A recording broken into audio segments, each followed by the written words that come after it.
Happy Friday, everybody. Happy end of the week. Hello, everyone, and welcome once again to the CM Kozeman Friday Live Questions podcast.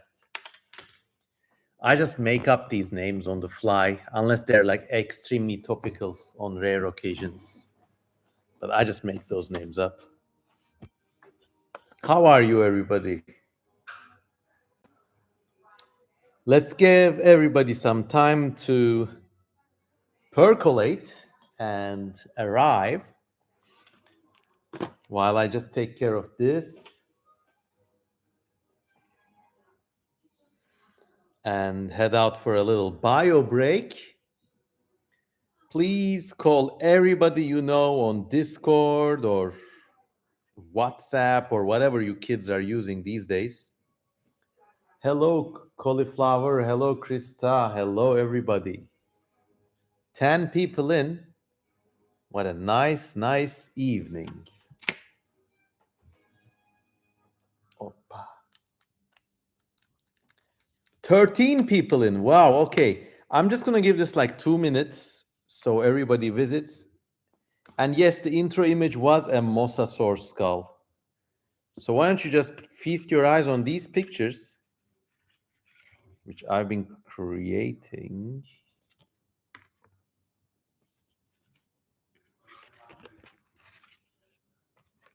Huh. So many colorful things. There's a bloody sacrificial stump. This was the first incarnation. And then some bimbidi bo strange creatures. And I think this is like a fairground ride attraction. Okay, everybody come in and send your comments and let's keep the conversation going. I will be right back.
Yayın yapıyorum onu. Yukarı gelmez mi sesin? Geliyor çok az kız. Yani bir gıdım kısarsan sevinirim.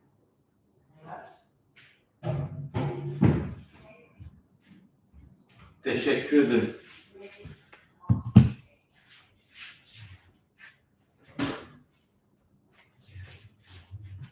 All right.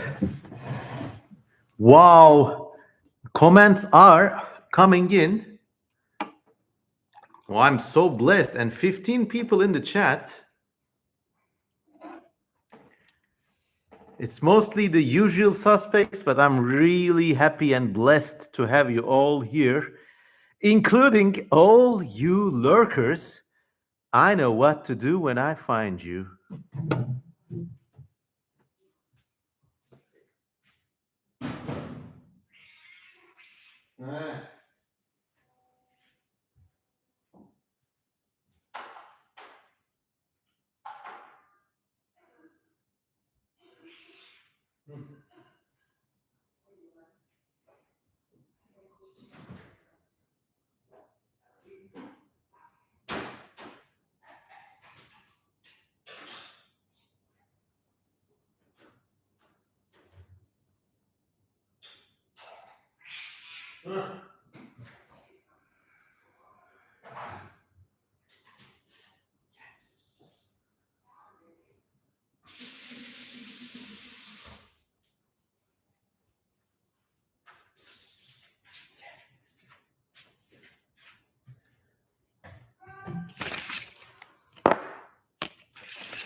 Yes.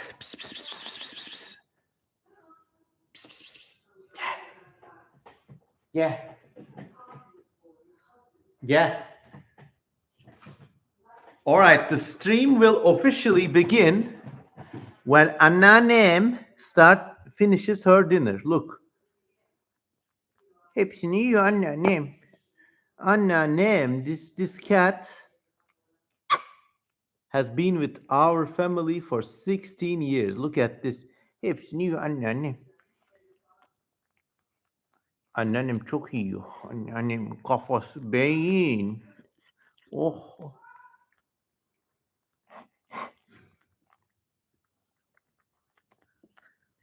All the love is coming in for anneannem. I could talk my head off, but this cat here would attract more viewers.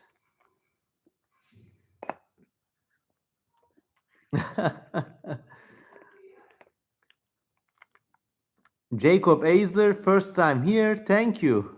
Well, thanks for liking the vibe.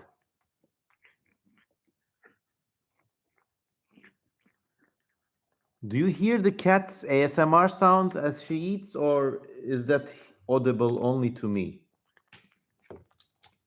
Anneannem. All right, when the cat finishes eating, the stream is officially on.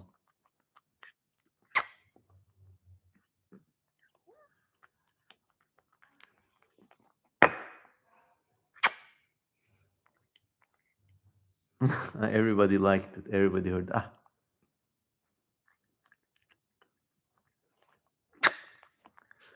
All right, everybody. Welcome to the CM Kozeman Friday Night Podcast. This is your host, CM Kozeman speaking, featuring anneannem Kadrina, the tiny cat, the timer cat, and yeah. So, welcome everybody, all 21 of you. I hope you enjoy the stream. We are going to have a nice, broad, wide-ranging discussion here with all of you tonight. Look at her hand. Okay, now I'm going to put down the anneannem and all right, a lot of comments. Lot of comments. So, okay, let's look at what everybody said.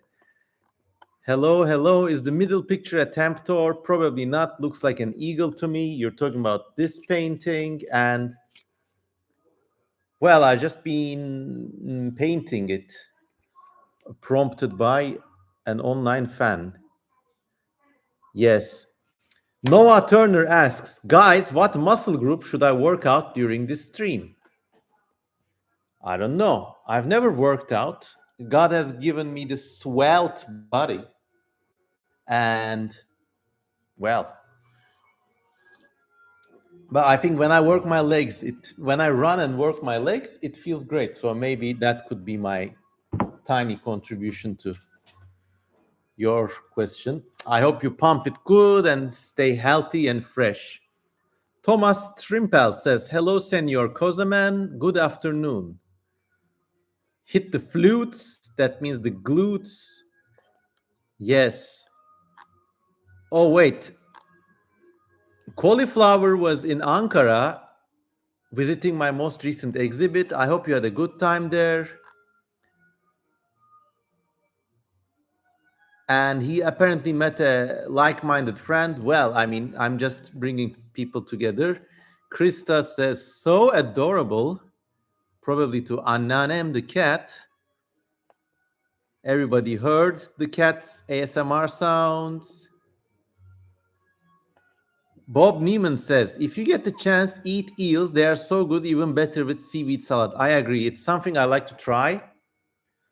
There was this one British ruler who died of eating too many eels, right? Or was that an urban legend? Geo-san asks, I have an aging cat and her liver is having problems. What do you feed your cat to avoid that?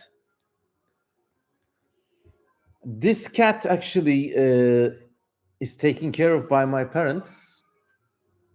They tried a lot of fancy ass foods, but I think what works is just regular soft food without too much salt in it, or just chicken or eggs. Milk is very bad for her. It kind of like vomits and stuff. So yeah, we don't like milk. Other than that, look, I mean, animals have a finite lifespan. I think it's stupid to treat them like human beings who can do something about this. The animal just wants to eat and be happy. And okay, so if it's got liver problems, yeah, don't feed it like a plate of salt, but just give the animal what it wants. Just make it happy. This is my humble opinion, not a recommendation. Let's check some messages. I recently installed Discord just to keep up with certain messages and stuff. And well, I'm going to be more active on Discord.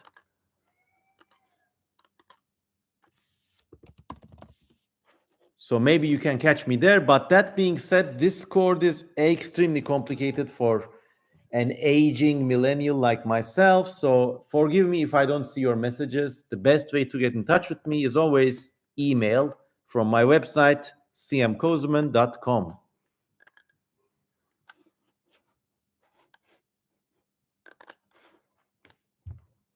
Just a second, responding to some messages.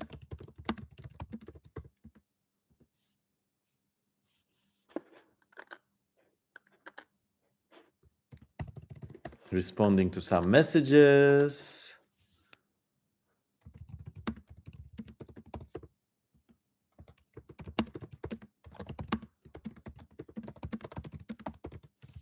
Okay.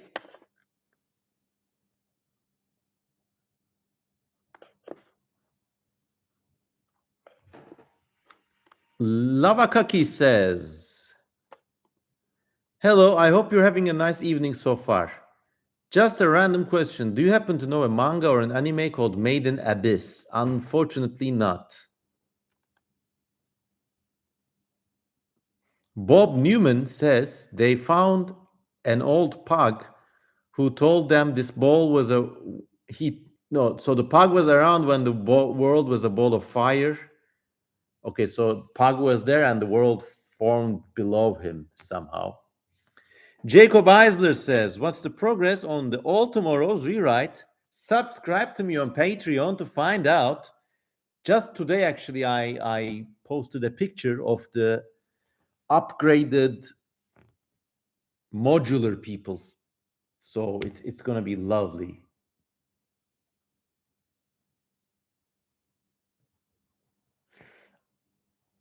There's some conversation about eating electric eels. I think electric eels are not the same group of animals as the eels you have in Europe.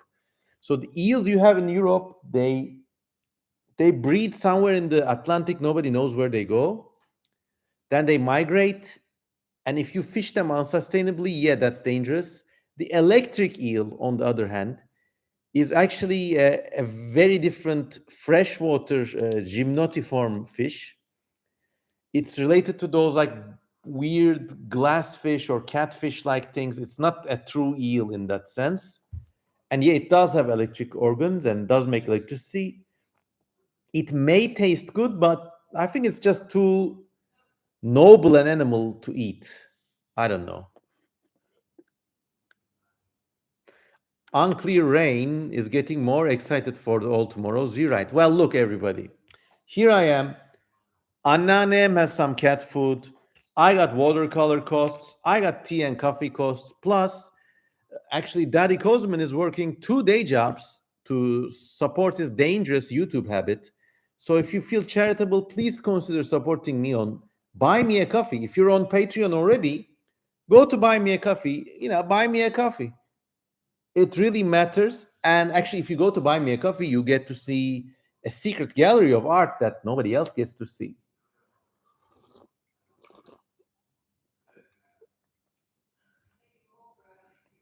Nicholas Fortney says, have you ever had lucid dreams? How has your freaky abduction dream settled with you after some time? So after that dream, I kept having like really weird, well, there's no easy way to say this, erotic dreams for a while, and then a few sad and scary ones, but they were like within the threshold of dreams. If you go to my channel videos and watch the thing called I Was Abducted by Aliens, it's a full description of that weird dream event, and it's like, wow, very weird. Right, let's get a roll call. 28 people in the house. Boo! Let's hear where everybody's from. Where are you from? Where are you from? Where are you freaking from? Look at all these fancy effects. Oh, there was one more. Oh, there's this. Yeah, I love you. Let me know where you're from. There's this. Plus, there was something else like this. I don't remember.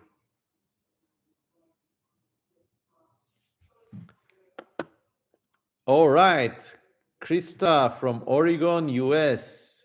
Years ago, I drove through the state. Jacob Eisler is from Alabama. Unclear Rain, San Antonio, Texas. Thomas Strimple, Dallas, Texas.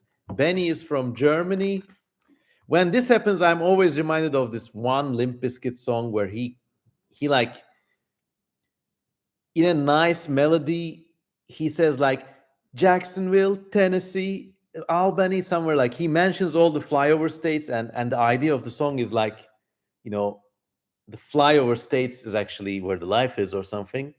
And when the roll call goes on, I feel that way. Like Germany, Oregon, Upper Michigan, Popular is from underneath a Pierre. Maybe they belong to one of the underwater nations. Croatia is where Squidlord is from. Lavakaki is from Macedonia, the country which Greece forced to rename North Macedonia, right? Yeah, Macedonia will always be Macedonia for me. A lot of American friends. Yes, this is one of the reasons behind like my sort of personal trust to move to the United States. I I mean, I know what I'm doing. I hope it happens. I applied to the green card lottery. If that fails, we'll see how we'll go around to doing it. But yeah, I mean, everybody, like, I've been told recently that in every high school or college in the States now, there's a bunch of weird all tomorrow's kids. And it's just like, it feels fucking fantastic, you know? I haven't like become extremely rich or anything over it, but I really feel great. I really feel like that's my cultural milieu, if you know what I mean. And I really feel lucky knowing you all, including each and every one of you in this goddamn stream. Yes. Bob Newman is from Texas. Worldwide Hope says, if you can't win the green card lottery, maybe you can walk in illegally from the Mexican border. I legit thought about that. It's I could walk the Darien Gap, right? I mean, where I live, there's no visa limitations if I fly to Nicaragua or something. And from there, I don't know, braving dangers or some shit, I could walk all the way up to Mexico, pay cartels, sleep in halfway houses. Yeah, I'd love that. I'd love that so, so much. Let's check some messages.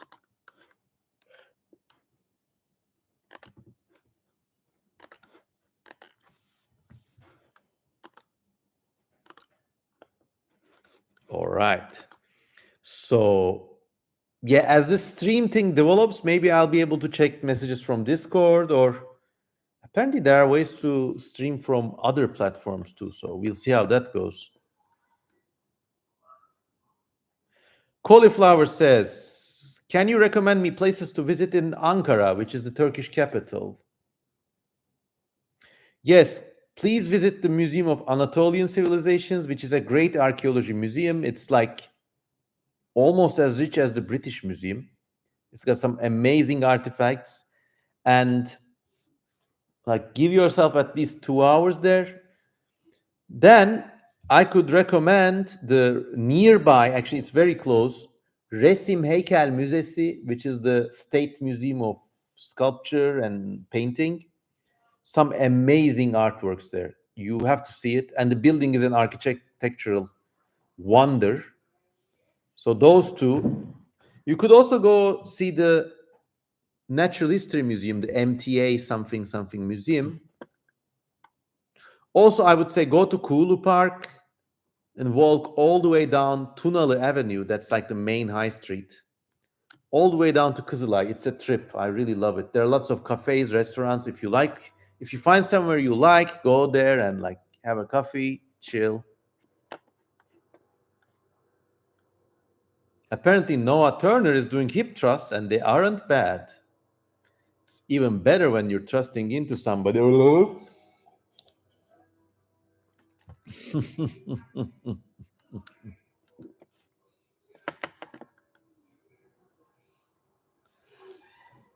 Jacob Aisler says, do you think you could beat a Kuhanim in a fist fight? Okay, look, I mean, there's a rule, not too many all tomorrow's questions, because I'm revealing any details I can reveal on Patreon, okay? And the shape these things are in the current book, they're so like different from anything you and I can know. I don't think I can beat one. I mean, I could kill an individual if it's young, but I'll leave it at there. Noah Turner, okay, I'm very sorry about the hip thrust joke. Look, I walk a thin line between edgy jokes and respect for everybody. So yeah, 31 people. If you know the cultural significance of that number in my native culture, it's an achievement. Boom! I pulled a 31. Okay, so let's get some real questions. How has this week been? How is the year treating you? And since we call this the live questions week, maybe I could get some live questions for you. If there's anything about the new year that's kind of like bugging you, is that something you want to change, or like, I don't know, like maybe we could like continue along that avenue. So there.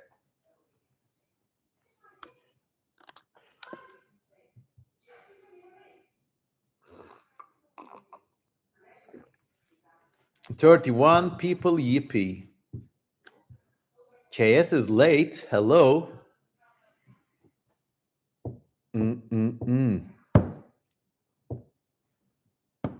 Hello, everybody. Hello, KS. Recently, Benny says, I asked a friend in physics class to see his X-ray tube and only realized when it was too late. I guess this was another weird joke on your friend's behalf. I mean, certainly, like those tubes, they don't let you approach them as easily because they got radiation and shit.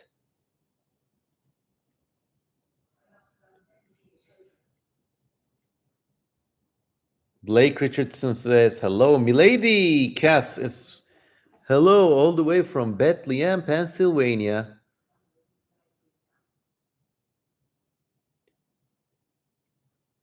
Pepular says, do you like nuclear energy? As a matter of fact, I do. I think you need it alongside, well, wind and solar. But the dark truth is that also fossil fuels are probably not going to go away in our lifetime. And you could do much to protect the environment if car companies did not feel the need to operate as an increasing profit model or a shareholder model. Do you keep a dream journal, says Nicholas Fortney? Yes, I do. It's not, I don't have it under my hand at the moment, but since over 10 years, since more than like 13 years, I've been keeping one. And it's given me lots of ideas and it's made me realize a lot of things about myself. I really recommend it. Just have like a little shitty notebook like this and get a pen, put it in the notebook, but always keep it next to your bed. Always. This is the all tomorrow's rewrite notebook, but you're never going to see what's in it. At least not now.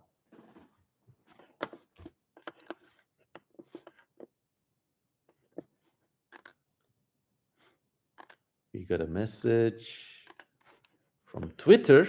Okay, let's check that.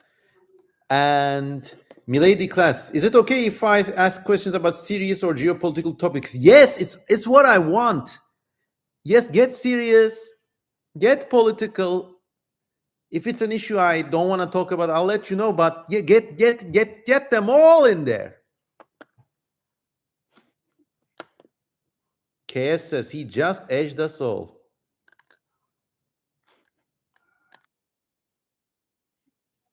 Oh, okay. A friend sent an all tomorrow's meme on Twitter. Okay.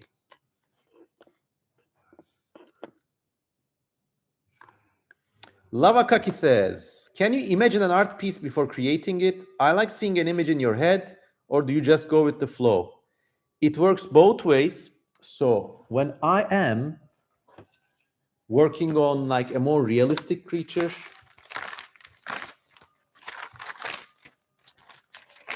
I don't know, like some of these snide animals, I kind of know what I want and like I sketch them this way, okay? But when I am making surreal art, it's a whole other funny game. I just draw things like this. And it's just like, I just want it to be funny and colorful. That's all. Like, so for example, so for this, I saw some nice pictures of bats in a cave. I knew I wanted something batty. So I did these eyes. I did those eyes, and the rest of the picture kind of drew itself. Then I moved in with the watercolors. So, yes. Okay, lots of questions. Unclear Rain says, I think everything could make a lot of progress if they lost the shareholder model. I agree. I designate you the based commenter of the night. Unclear Rain. Somebody write this down. Get their name.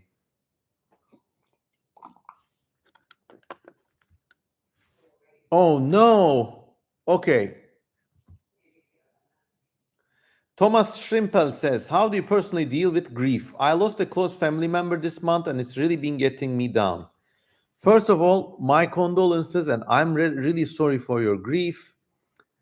In these cases, a lot of people say things, and I have lost family members, close friends. I had really unexpected friends dying, suicides and stuff, and like death, disease, they're always around the corner waiting for you. It's very hard. You just have to let it wash over you. And it's going to be hard at first, then you grow around it. It's just a fact of life. And all I can say is I'm very sorry this happened. It's nothing I can do, nothing no one can do. I mean, people suggest different things. You know, they say, try not to think about it, or distract yourself, or like try to forget that, or whatever. But you can't. You're human. You got a soul. Milady Class asks that question. What are your thoughts on the Israel-Hamas war? Okay, I am an ethnic descendant of the Sephardim. I have visited Israel. I have actually lived there for over a month. I've had art exhibits there. This war is so unfair and so damning. And basically, this is like a taboo issue in if you're in the West, but actually a lot of people in Israel itself have this sentiment that it seems that this has become Netanyahu's war, and they're just acting like Hamas wanted them to act. Beyond that, I will not say much. It's really a sad and damning affair. It's one of those questions in geopolitics. There's no easy way out of this thing.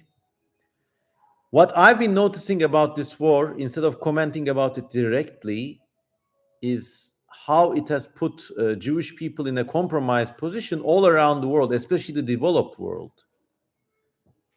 And it's also very interesting to see how this is blowing back into the US. It's made the United States more polarized. And it is what it is. And it's just like what they're doing in there is just an awful act of ethnic cleansing. I cannot fathom it. I feel disgusted. Yeah.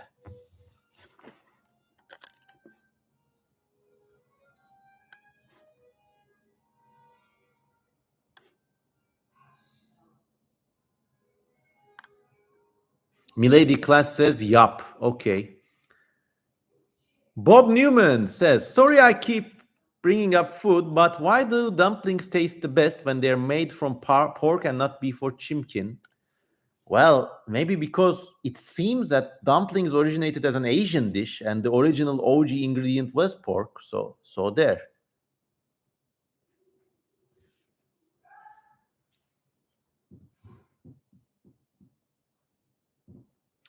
Question, is there a difference on how people see the Israel-Hamas conflict in Turkey compared to the West?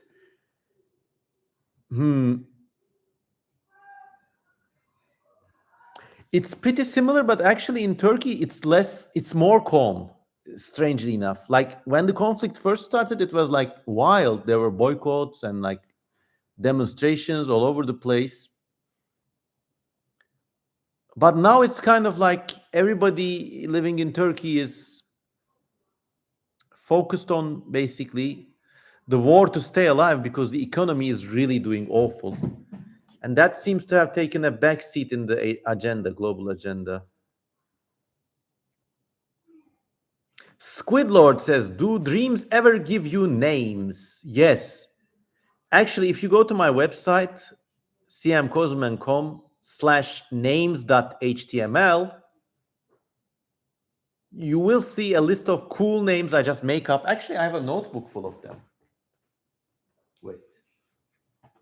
So I got this red notebook. It's just full of cool names I created, basically out of nothing.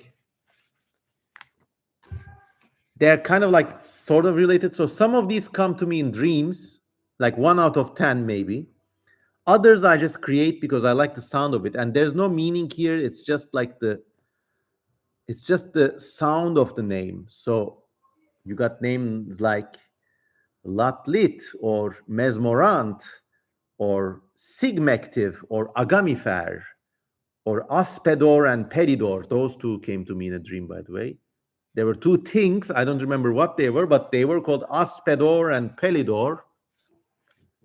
Maybe it's better. I don't remember. This is a cool thing. Like, make a notebook. Also, like, here's the trick. Make a notebook for an occasion. Like, if you got a project for weird names, keep that notebook only for that project. If you got a project for all tomorrows or your dream journal, like, keep your notebooks context specific. And that's nice.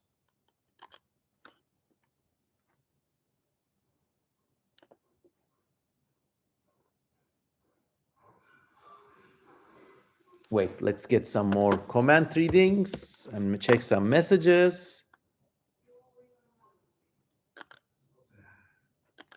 All right.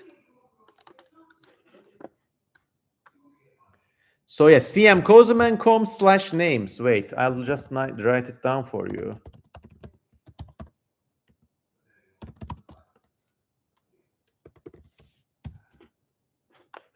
Yeah, so go here.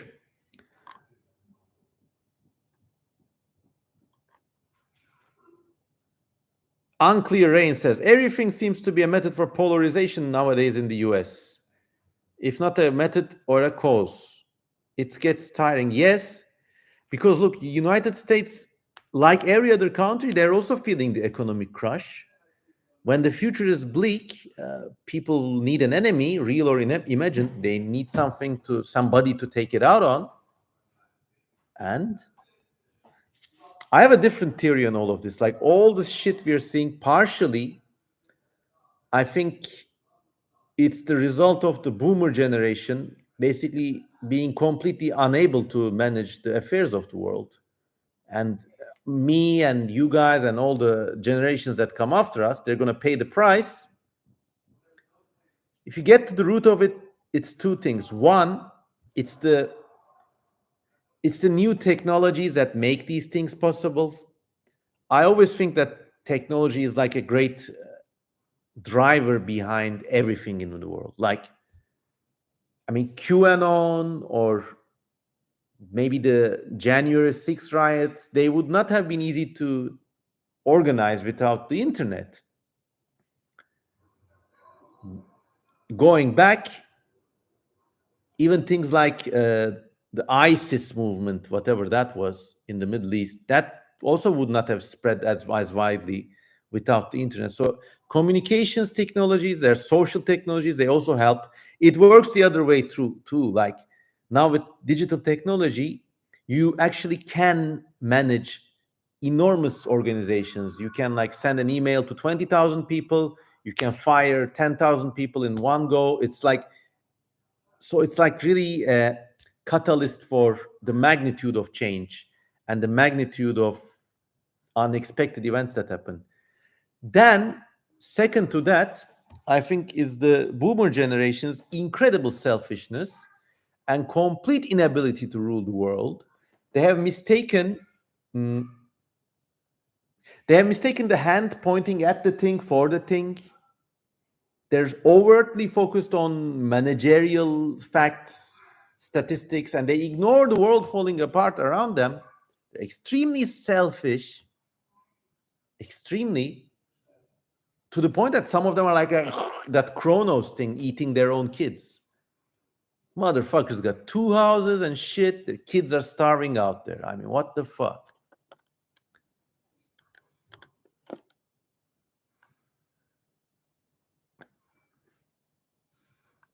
Idolodon the idle tooth. Yeah, I guess you saw it in the book, right? The red book of Daddy Kozman. Yeah, I would love to discover like some weird tooth fossil, like a fish or some shit, and call it Idolodon. Maybe a shark, gigantic shark adapted to crush mollusk shells. So it's like some weird circular shape, whatever.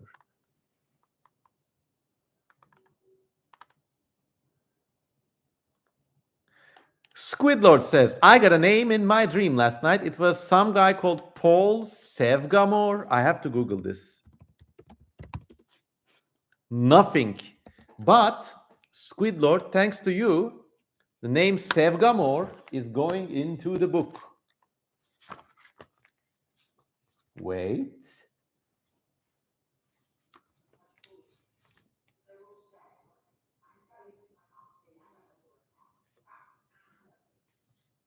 Yep, there it is. Vaenis Ixidrania Avairitnu Semarkea Kekameros Atyabatron Amarezma. Of all these names, I'm hard already. What are these? Zimp. Also some cute names too. Not all weird names need to be archaic or demonic. Zimp is the name you would give to a Rascally cat. Seikaki, it's something they do in Japan. I guess, I don't know. Mega Gamma, yeah, that's a gigantic Agama lizard. Oh, many, many, many. Yes.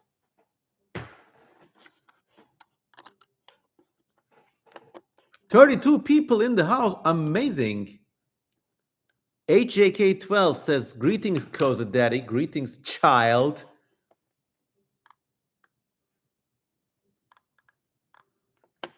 Oreosaurus says, hello. Squidlord says, boomers used to be hippies. What happened? Well, that's the thing, yeah? They were raised too well. Well, not they were raised with too many amenities. Like the whole hippie thing is just like the whole sense of selfishness settling into their souls. I don't know if our generation would behave any differently if we were in the same situation. I think we would, because for the boomer generation, material things were like really life changing, like cars. Everybody had a car sometime, and it wasn't that easy before them. They saw like technology really change for them. It was always like a peaking thing. They started in tail end of the radio days. Then they had TV, color TV, oh, internet, jet planes. Oh.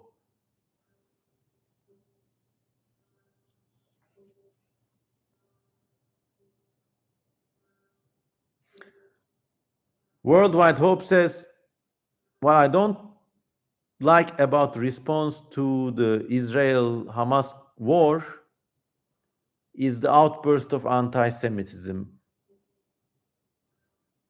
It is what it is. It's really dark. I don't know. Sarah Jean Hammond says, oh, hello, says King. Hello, Sarah. Nice to see you here. Mr. Kozeman, do you think that can you do a video about Bion's cyborg animals and animals using human tools and structures? So these are two different concepts. Bions, a few different concepts. So Bions, they appear in one of their first appearances is in the Arthur Clarke book, Rendezvous with Rama. And in this book, there's like a space cylinder made by an unknown race. And in that space cylinder, there are like self-regulating systems and a habitat. And in that habitat, there are these things called biots, which are like extremely complicated robots. They look like giant insects. They have organs and tissues, but they're all like metallically synthesized. There's actually a sea there, but it's full of like dissolved metals and like minerals. And then there are factories near the sea that like take the water and somehow synthesize or print these biots. And it's a nice concept. So that's one thing. Cyborg animals are just like animals augmented with technology. And I don't think this thing can ever work out that well.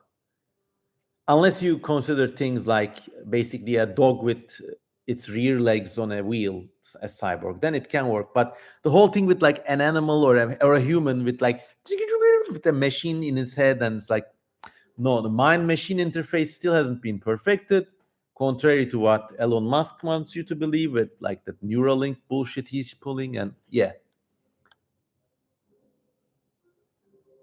so there.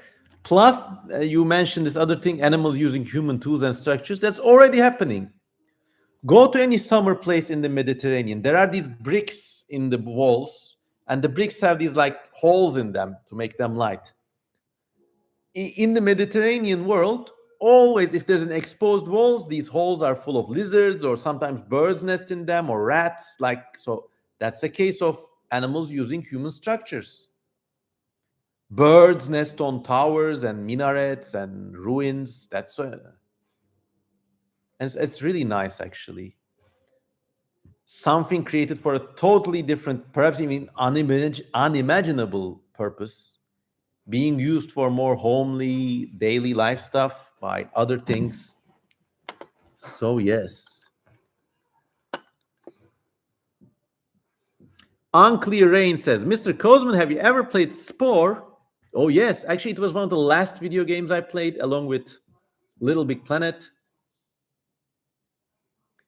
So I loved it. I actually, the way I played Spore, I never advanced beyond the creature stage.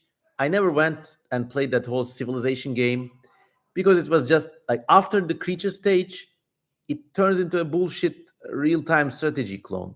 I don't give a fuck about that. I'm sorry. So I always remained a creature, never evolved sentience. I just walked around making friends with animals and evolving and changing the body form. So yeah. Actually, I want to play Spore online once, but I just have to see how I can stream it.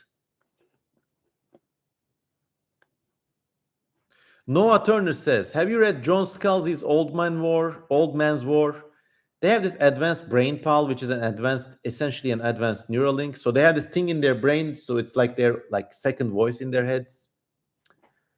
This concept also happens with a lot of different sci-fi stories. Like in one of my favorite dystopian future histories, the Dracaverse, the lead character, who's like an transhumanist augmented monster, basically, and she's a antagonist.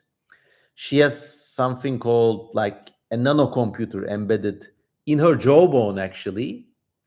But this somehow talks with her brain. It's like a nanotechnological computer.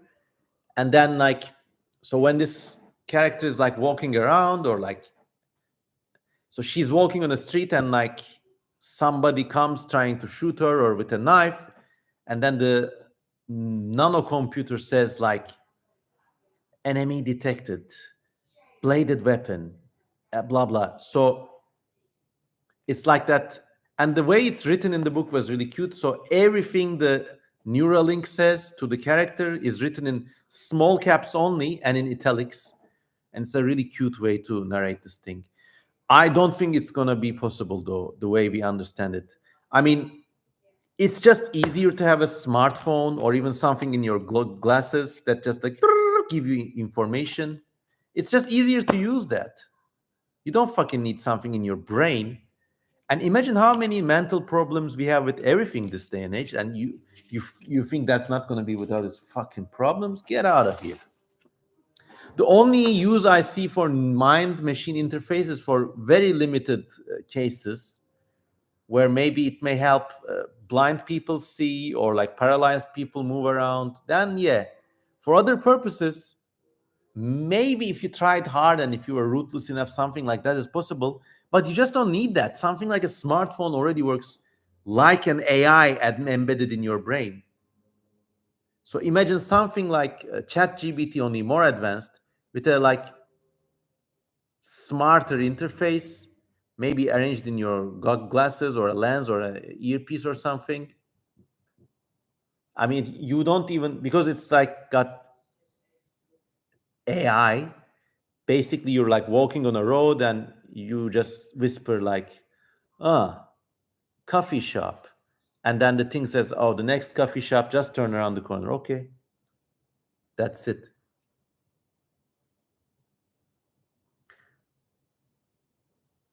Vincenzo says, what is humanity lost about? It's by this amazing friend and an artist called Callum Diggle.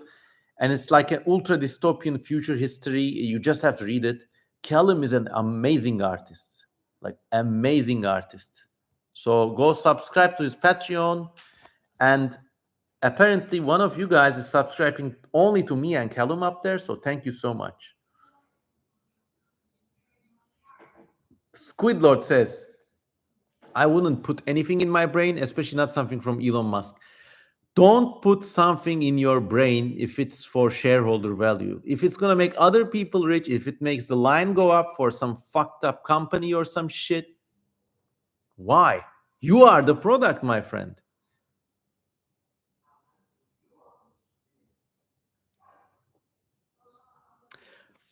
So Noah Turner says, yeah, so something like maybe a portable EKG can be used as an interface. And yeah, there's some development for area for that. So I'll concede that.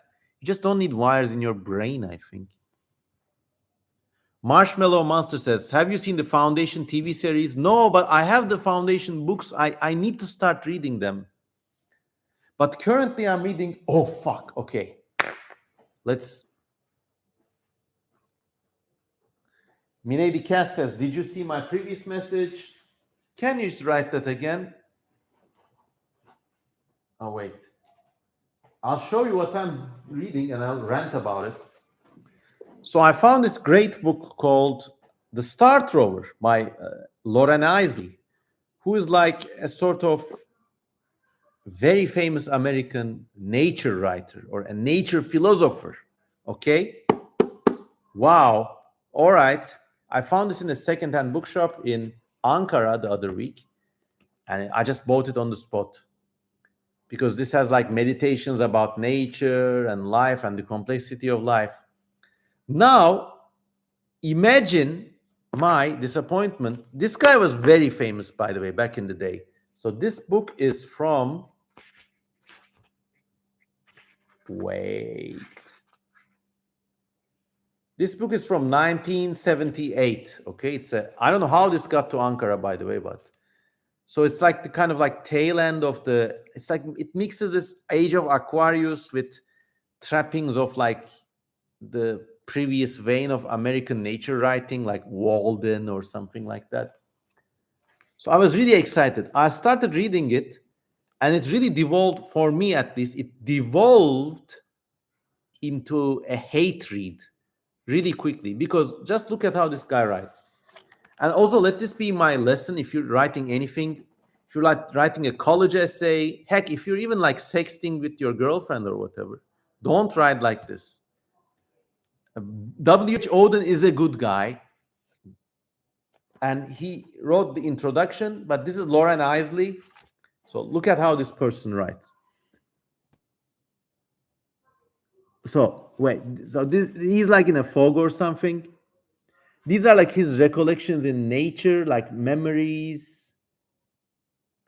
And like in this bit, for example, he's seeing a mist or a fog, and he's like getting profound ideas about it. Okay, I began dimly to remember a primitive dialogue as to whether God is a mist or merely a mist maker. Since a great deal of my thought has been spent amidst such early human and, to my mind, not outworn speculations, the idea did not seem particularly irrational or blasphemous. How else would a great being, assuming his existence, be able thoroughly to investigate his world, or perhaps merely a world he had come upon, than as he was now proceeding to do? I closed my eyes and let the tiny diffuse droplets of fog gently palpate, get the fuck out of here, my face. At the same time, by some unexplained affinity, I felt my mind drawn inland to pour, smoking and gigantic as the fog itself, through the gorges of a neighboring mountain. Ray, get the fuck out of here, man. What the fuck? What the fuck? God damn. Look at this person. Look at this person. So this is why. So here are the problems. Like the whole paragraph I just read to you, you could just say like, the mist was mysterious and divine, and I always wondered if maybe it could have been the shape God assumes as he walks on this world. Okay, done. But no, he has to like talk about himself. I, my thoughts, my wanderings, my and I just became like, what? He wandered over the gorges and shit. Get the fuck out of here! Like, an entire chapter on this book is about like he was somehow in a hotel in New York, and this is what I fucking hate. He drops hints of his class distinction. He's on a beach. He's in a hotel. He has profound moments. He, me. God damn. I mean, look, let's hate read this bastard once more. There's this one chapter where he like sucks up to dolphins and like I don't know how this guy got so popular. Like the fact that this guy became America's top, one of America's top nature philosophers, is a dark stain on American culture, I think. All right, wait, let's find some more.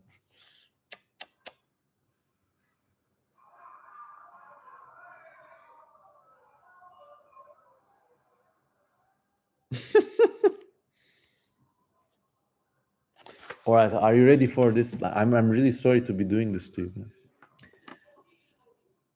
Since boyhood, I have been charmed by the unexpected and the beautiful.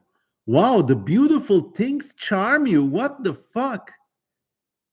Like, I make my monthly income copy editing weird Turkish companies for their advertising and PR copy, okay? Even they write better. So he's been charmed by the beautiful. Oh, wow.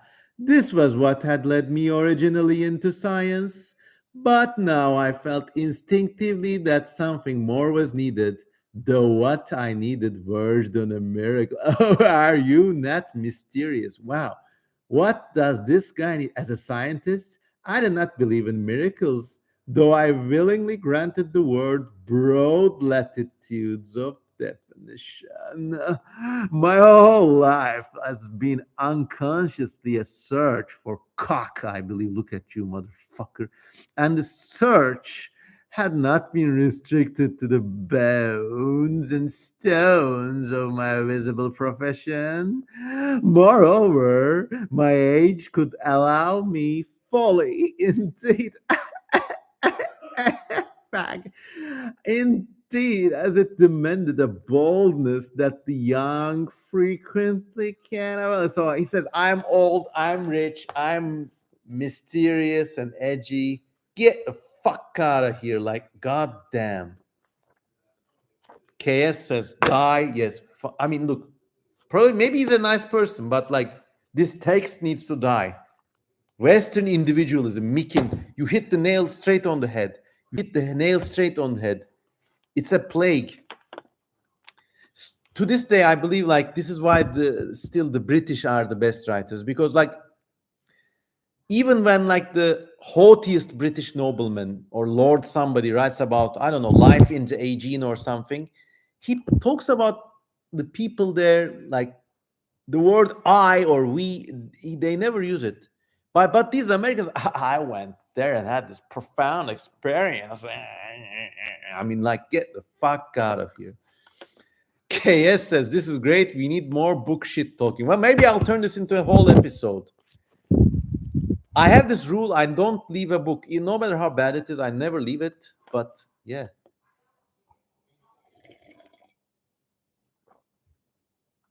Cauliflower says, dude, call him. I can't. It's just this. Matthias Gray says, birds can become dinosaur again. They are dinosaurs. Lavakaki says, would you consider yourself to be an atheist or mono-atheist? Are you talking about being a monotheist, like a believer in a single God, or a mono-atheist? If that's a new term, let's look that up. Can you be polyatheist or mono-atheist? I don't know, guys. I mean, at any rate, religions are great repositories of culture and tradition. I think people deserve respect, but the world's religions, they're like enormous corpuses of tradition. Like you can read them, and I mean, like a lot of religious stuff probably makes more sense than at this book, at least. So it is what it is. It's a part of human nature, and I have my own mystical understanding of the world.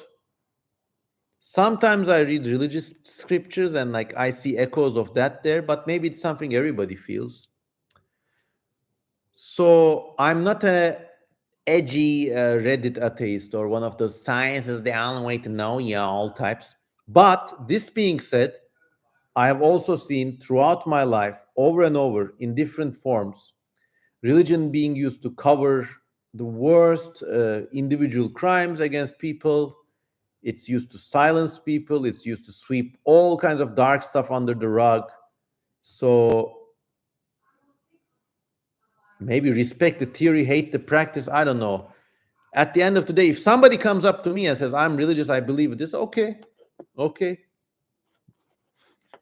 I won't try to like Reddit argue you or like it was this thing in the early 2000s where some religious person would pop up online and like 10 people will like tell them about evolutionary theory and stuff like that.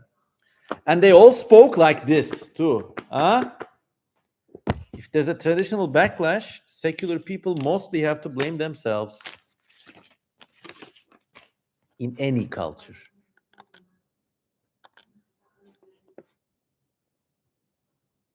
Popular says religious scripture. Milady class says, do you believe multiple different sapient species of the same or or similar intelligence could coexist on the same planet? Yes. I mean, we have more than 10 species of crows. Here you go, different sapient species. If you're talking about like different civilization building species exactly like people, maybe. I mean, there were points in our world's history where multiple different early human species coexisted. Homo sapiens, Neanderthals, the little Floresian people, Denisovans. Also, at those resolutions, hmm, so I think this is totally plausible. And I think it has been the norm until quite recently.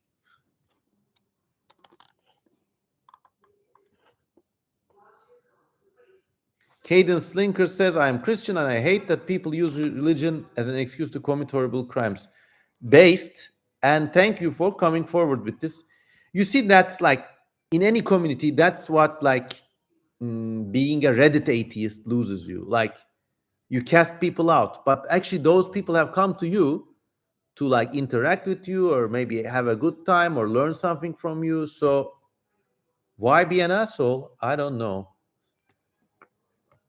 Fernando Katekaik says, which real world religion is the most Lovecraftian?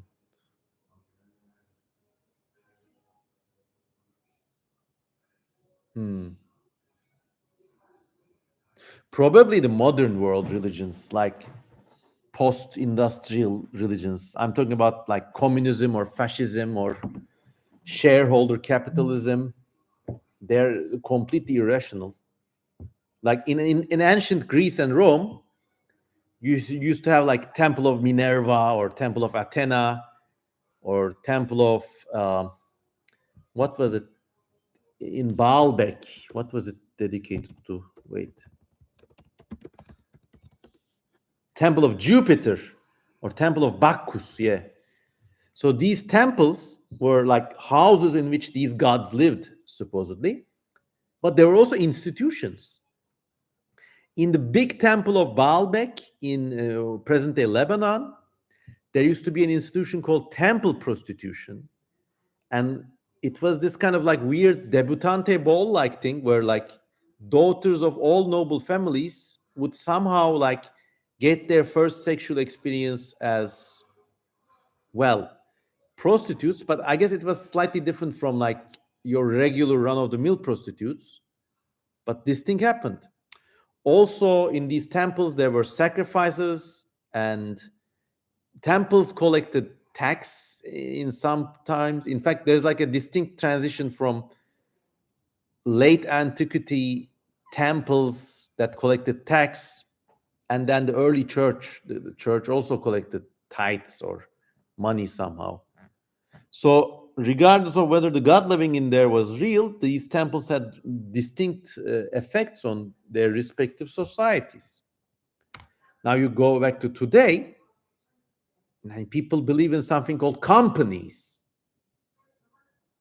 I mean, Disney company, it's it's not real in the sense, but if you steal a Disney character, someone comes and charges you. What makes this possible? It's belief, not belief in Disney as a god or Mickey Mouse as a god, but belief in the legal structures that make all these infernal machines operate. And like even now, for example, there are things I can't say because a company might censor this thing or a government might take it and like bring me some grief. You see where I'm getting at? Like there are these like non-real structures that people believe in or subscribe to or like accept as real, and it makes for the sinews and gears of society. So in that respect, I think things like Soviet-style communism, Maoism, fascism, Nazism, all state ideologies, and extending that, shareholder capitalism, civic state, these can also be like they're on a spectrum with religions. You don't have like kind of like garish myths like God himself reaching down or stuff, but still you have consequences based on things that are not real, things you can't touch. And it's fucking damning. And I think these last religions are the most Lovecraftian. They need to, they so need to get wiped out. Anyways, Matthias Garay, where do you get the inspiration to create? Life, friends, lost.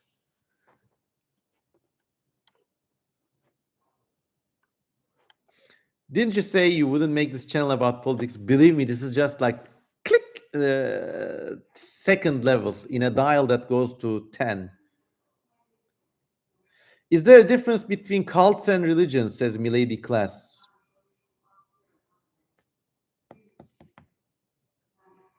I don't know. Usually cults operate around a single person,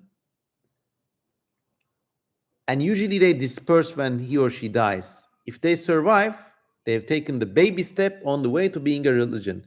Look, you can also look at these in evolutionary terms too, like, you know, the concept of the meme. Well, religious history is memetic evolution. You could study it that way, and like, you don't have to like arrive at a grand conclusion, but you could study it that way and look at, just get a new insight on life. Let's check some messages.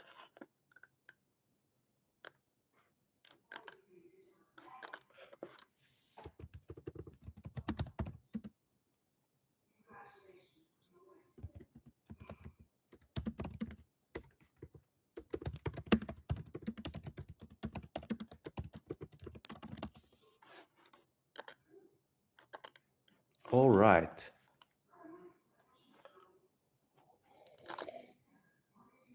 An hour.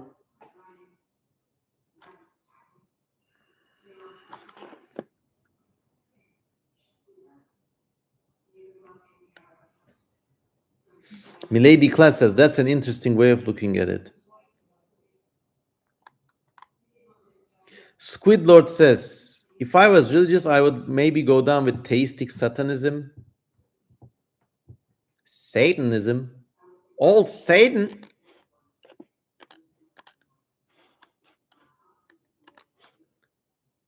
Well, I mean, I don't know. Contemporary Satanism is just like individualistic urban philosophy repackaged with like a little sprinkling of mysticism. The imagery is cool, like demon stuff. I was really into that stuff back in the day, but I think it's way too sexier to say, you know, that's my idea instead of like having a effigy of Baphomet in some corner. It's just an artifact.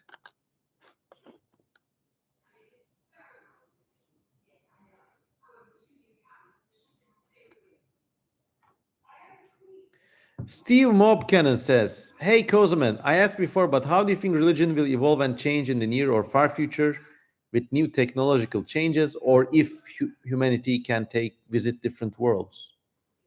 I think religion is never going to go away. Like, forget it. Like, the tools will change, but I think it's going to answer a vital need in human hearts.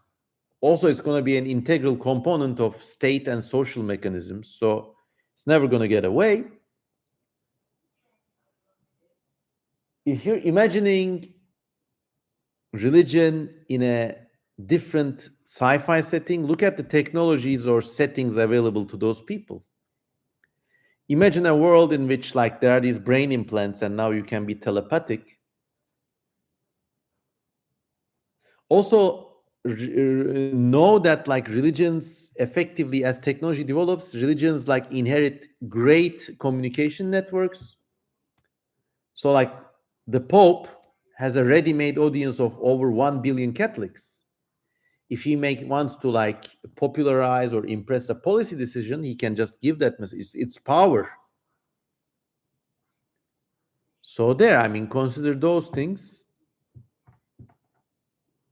I think the only time when religion seems to go away is with, like, upper middle class people in relative times of urban prosperity. Then even before, like, a contemporary understanding of science, you had, like, good times, and a lot of people were, like, for them religion was a cultural thing.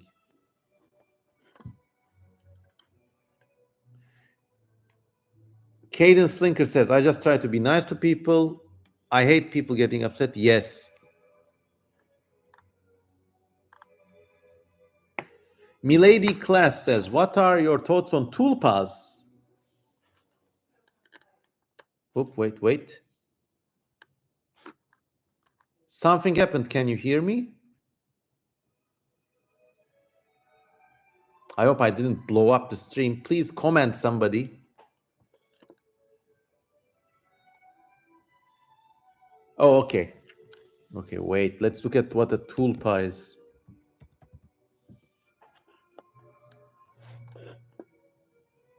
Oh, so it's an ancient Buddhist, Tibetan Buddhism concept. So if you think hard about something, it manifests and becomes real.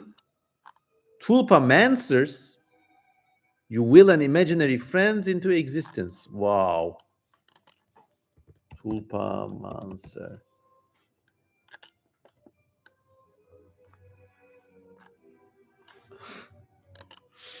I mean, if that was real, I know what I'd be doing to my talpas. That's what I'll tell you. I'll have a whole talpa harem begging for Daddy Kozman's tombi.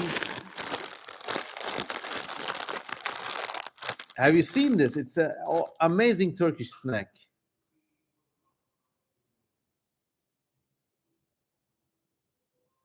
It's tombi chereza. It's a relaunch of an older snack that's like over 30 years old. It was called tombi. And it's peanut flavored. And it is only available from the Beam line of supermarkets. So you can't find this in the US. We don't have cheese balls, but we got this motherfucker. So good. So I'm just gonna have some tombi, and why don't you let me know what snacks you're having?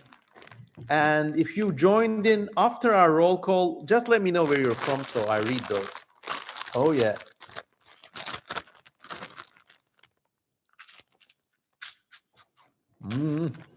It's good.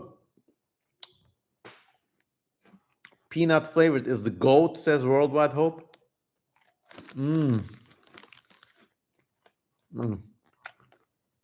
Absent Fish is having yogurt with nuts and stuff. Great. Blake Richardson is having water.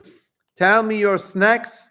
Tell me your snacks. Tell me your snacks. All 38 of you simps. Thank you.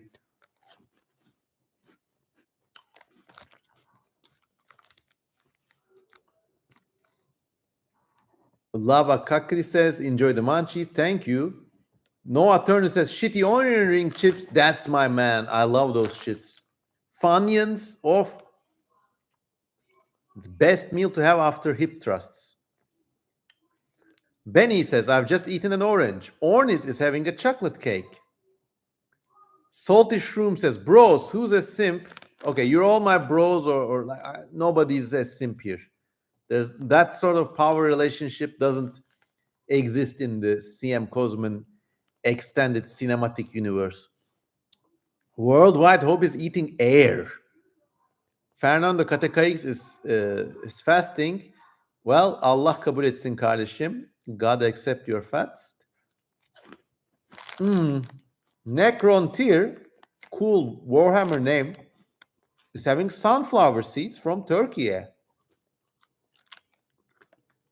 Apparently, a related form of this thing exists in Mikin's part of the world, and it's called a crumkey. Hayden ate way too much pizza for lunch. Good. Lavakaki is having Irish coffee. Nice. Ben Jackson is having a cup of tea. Nice.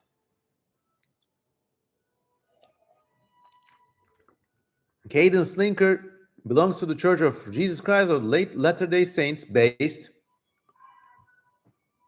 It's just an amazing story. It's an all-American story. How they turned how they turned a very extraordinary story into a sustaining community and then into a world religion. It's just something that can only happen in America.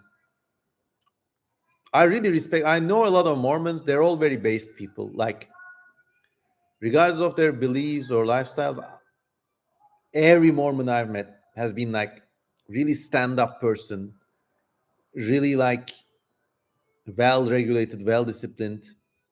Yeah. I'd love to visit your part of the world sometime. Back to snacks. This is going to be snacks and religion stream. Benny says, sunflower seeds are addictive. Yes. Basilisk Rokos says, fıçı cornichon salatalık, which is like some sort of cucumber, maybe pickled. Popular is having Popeyes. Oh, I love that. It's one of my guilty pleasures.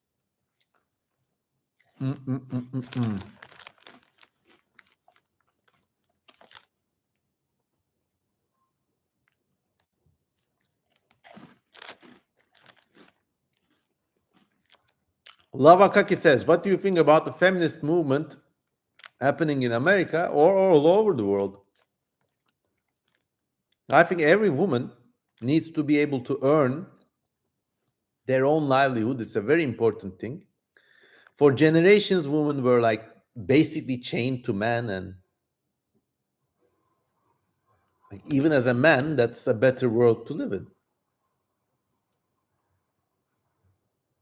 I don't know if that's what you mean by the feminist movement in the United States, but it goes a bit more. I'm aware of this, but that is also like a reaction to this really stupid. I could dunk on like red pill, black pill, or like MGTOW or Meninist man. Like, get the fuck out of here. So these guys, they all want to fuck bad bitches. Like all the foils they show you, all these like supposedly dumb and slutty women they show you. My brother in Christ, that sort of lady, you know what? You're getting a mile away. And you want her to be your trad wife? Get the fuck out of here.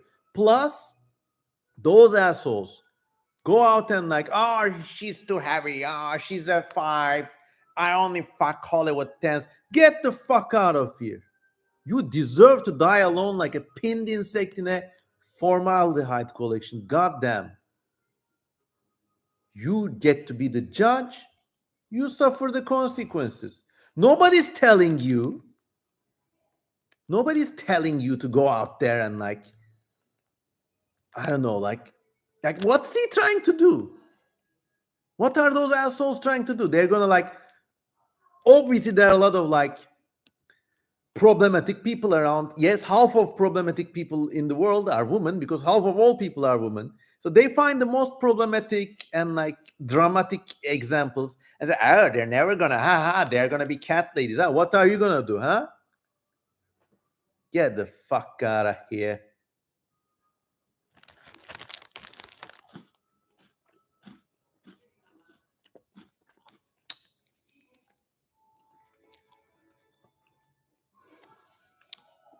Treat people like a human being, you'll get more pussy and you'll be more man than you can ever imagine.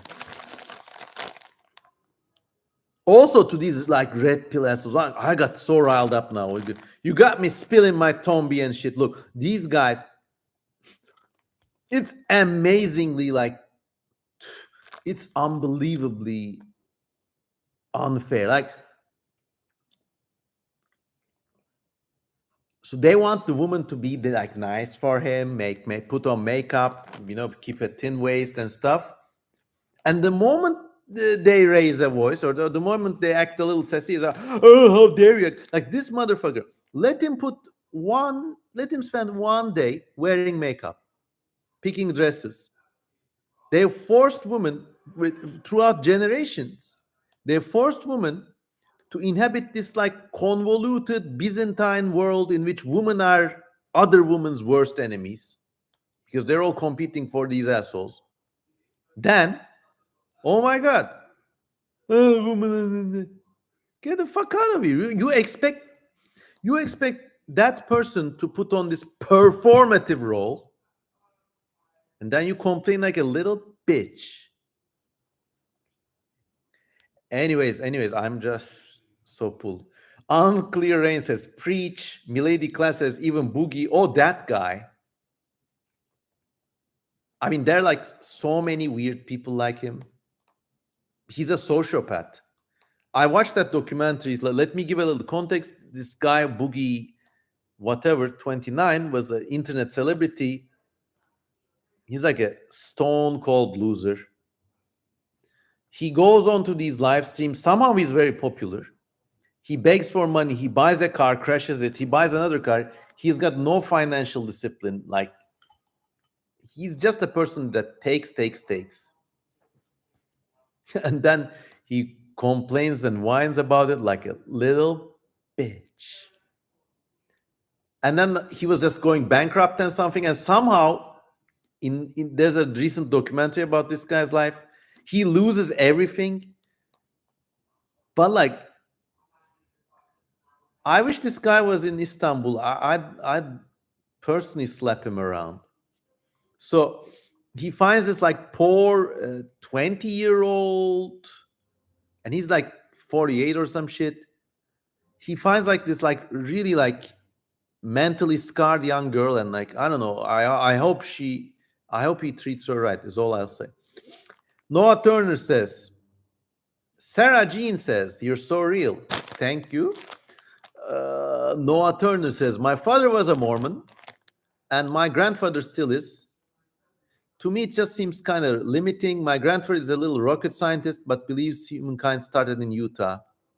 This is actually one of the nice things about being a human being. Like, people have this like disconnect between their beliefs and the things they do, and the things they do can be very benevolent and logical. You'd be surprised at how many religious people are scientists, for example.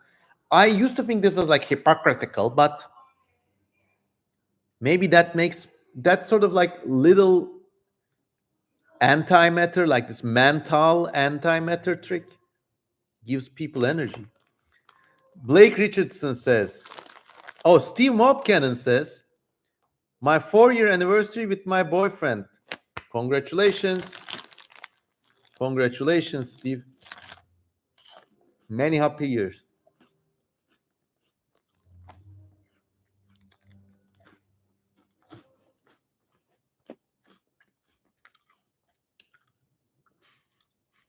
Squidlord says, trad wife, give me a metalhead chick that can grow like a demon.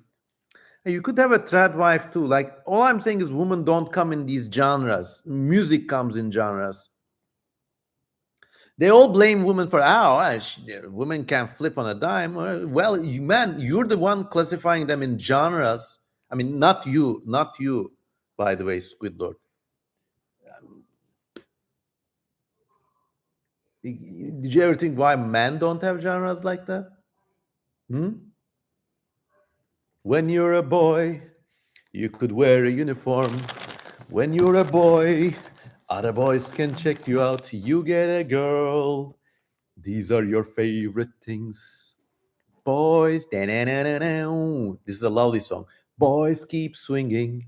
Boys always work it out. David Bowie.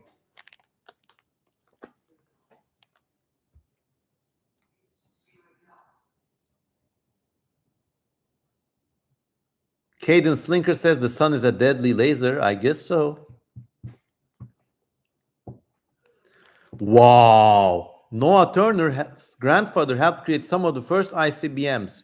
Big respect. Was he Korolev, that Russian guy? Do you know that guy? Sergei Korolev, the Soviet engineer. He was a leading Soviet rocket engineer. He was also like a serial womanizer, and apparently he had something like demon worship in his personal life. And he was a very eccentric guy.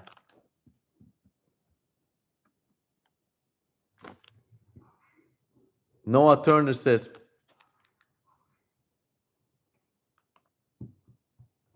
oh, and his grandfather apparently worked on the first re-entry vehicles.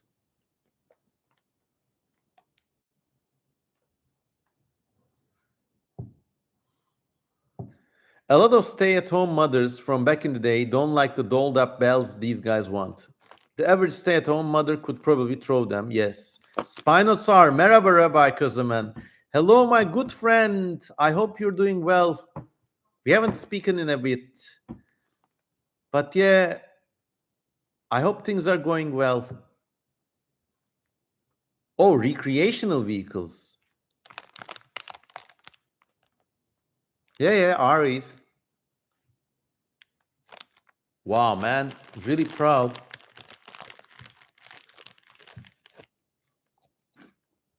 Fernando Katekaik says, can chimps and bonobos hybridize? I guess so. I don't know. You gotta try it. With bonobos, it shouldn't be hard.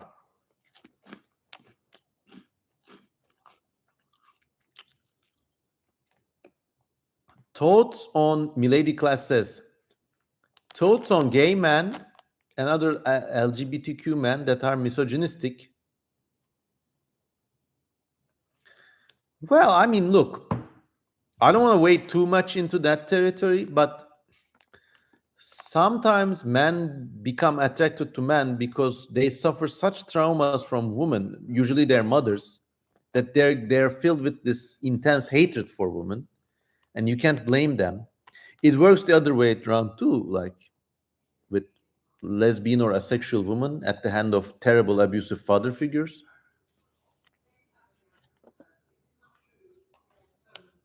Fernando Katakaik says, is it possible for a culture to never develop a religion or supernatural beliefs? Maybe, but don't count on it. Even in like technology saturated environments, you have this supernatural thing emerging. I mean, like, just look at the story of Slender Man, for example. It's just a totally internet meme. Or even like completely technological artifacts can first become romanticized and then mythologized. So it's a pipeline. So you got this old, like, um, old handycam video footage. First, it becomes the story of, like, it becomes nostalgic, then it becomes romantic, then it becomes the stuff of horror stories, like those Kane Pixels endless corridor videos. So yeah.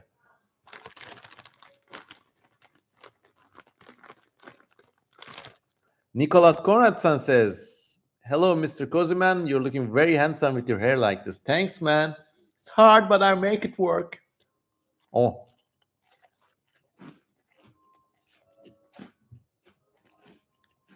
book recommendations about building alien ecosystems. Yes, there's a one book called What Does a Martian Look Like? Wait. It's a book by Ian Stewart and Jack Cohen. So Ianstewart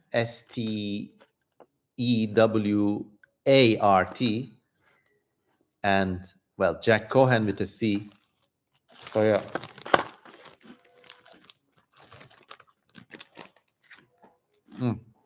Go look at that book. It's like it was really influential for me.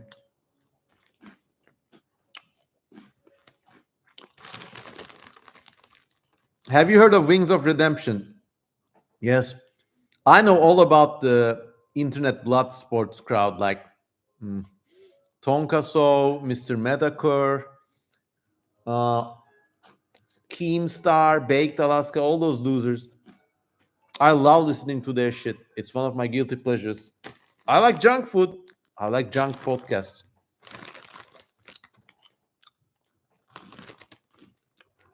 Mm-mm-mm.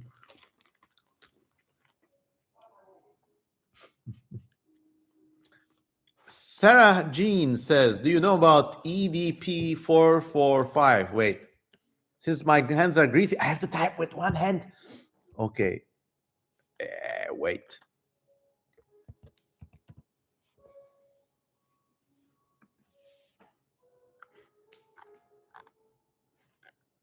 Oh, it's another drama YouTuber. Whoa, pedophile hunters or something. I don't know. I haven't heard about this person. Did you know that Mr. Medoker has cancer? Yeah, he just disappeared. He was either some fed or he just used the cancer as a sweet exit. Maybe he did have cancer, and I hope he's. I don't know. He was a he was a racist too, but he had a he had an interesting, like, checkered personality. Let me say that much.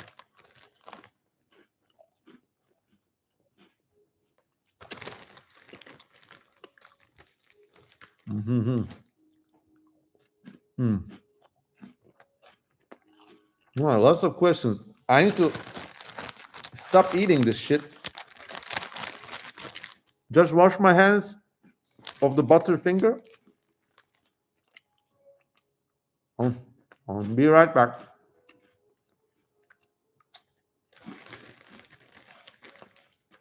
Mm. Just can stop eating this. Uh-huh. Mm.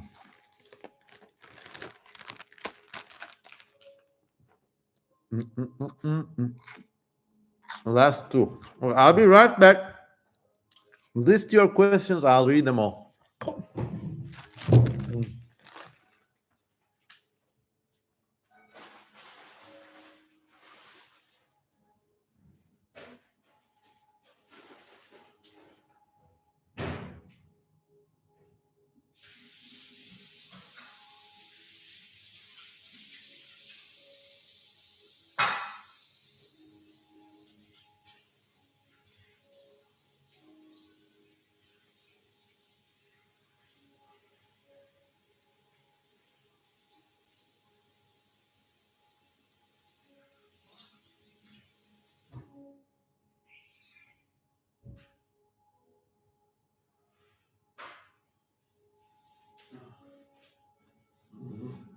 Ne oldu kız? Ne?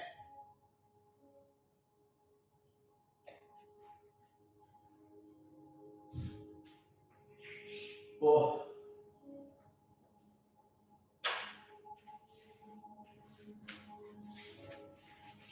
We're back with anneannem.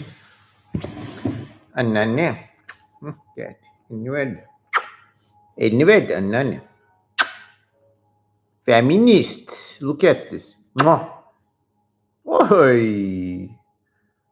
I'm getting lots of hearts. Feminist.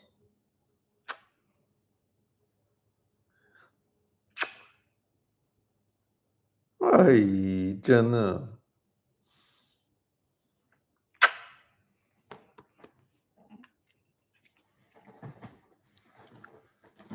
Okay. Let's look at some messages and then let's look at your messages.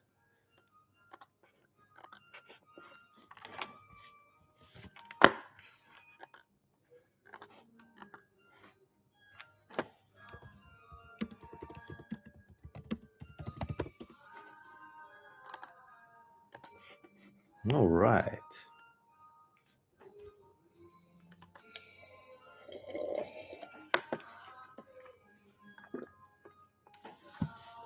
Benny says, when you draw strange creatures, how do you come up with their behavior? Do you write your stories before making the creatures? I don't know. Usually creatures, both actually, 50-50. I don't know. Like,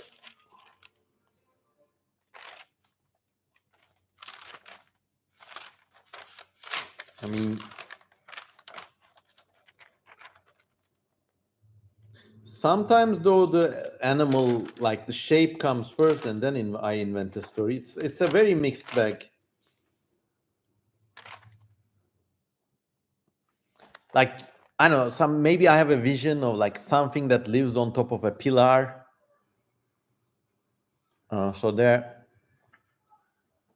usually though, even like whenever you make a drawing, it kind of it writes its own story, and it's kind of generative that way too.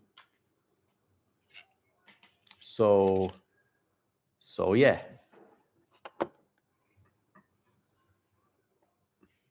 Cadence Slinker says, even technologically driven civilizations may end up adopting technology as a god. Maybe no. I mean, it's like this kind of distinction. In the present day and age, you have televangelists, or like you have, I don't know, internet ministries, or like internet cults or whatever.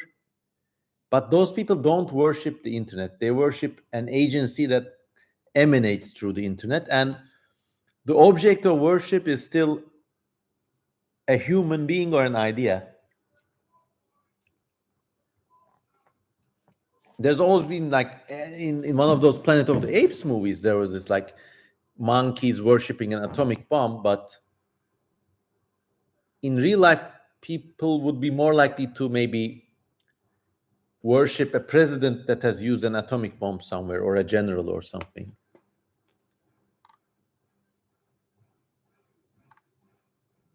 Polyps Conglomeration says, dang, still going. I picked up my sister from school. Welcome back home.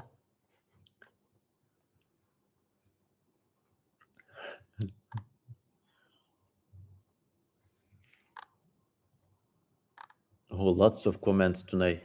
And 33 people. Joshua Kunepe is here. Hi, Memo. Hello. We got a celebrity in our midst. Probably the world's most advanced and prolific paleo artist.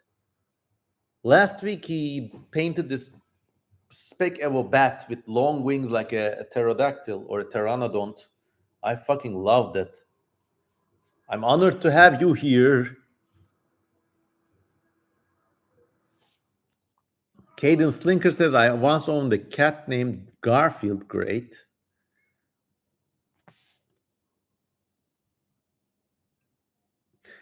Sarah Jean Hammond says, would you kiss a tundra dweller from Man After Man? Yes. Fernando KTKX, what are some Turkish emo bands? Actually, when I was growing up in the early 2000s, there was a big emo scene, also hardcore and like all those related alternative, all those genres. A lot of people who were in these bands actually and this is unusual for the rest of Turkey, they studied in foreign language schools, and actually their music also was in English, or like in a weird sort of uh, Turkish flavored English. I think a lot of these bands had these demo tapes or demo CDs. They're just gone now, unfortunately. I remember one of my friend's crushes was in a band called Kirli Çoraplar, which was in Ankara, and she was this really hot chick. I remember she was rocking these like long knee-high stripy stockings and some sort of a nose piercing, which in those days in Ankara was like, whoa. Ironic. He could save the girl from himself, but not from me.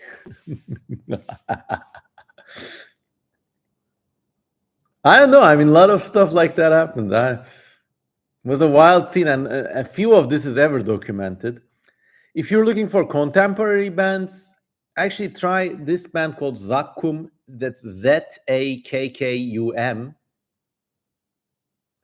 They're all right. You can find their music online. Also, try looking at Teoman, whose music can maybe with some difficulty be classified as emo. No, he's not emo. He's like a legendary rocker. But he has the soft tones that you might find akin to that genre of music. Teoman, that's Teoman, a legendary name.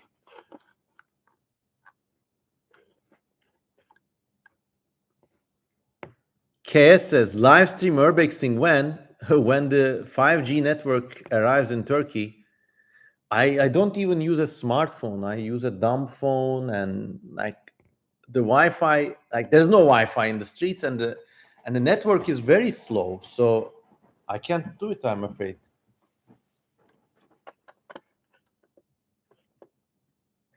Mr. Kellerman, have you ever listened to Kim's King Crimson? I love it. Confusion will be my epitaphs.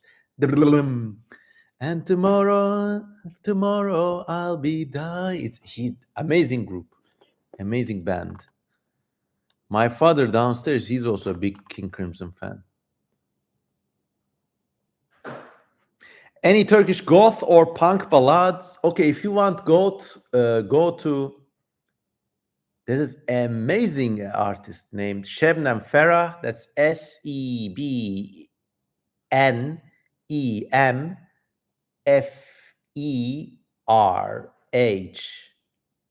No, Ferah.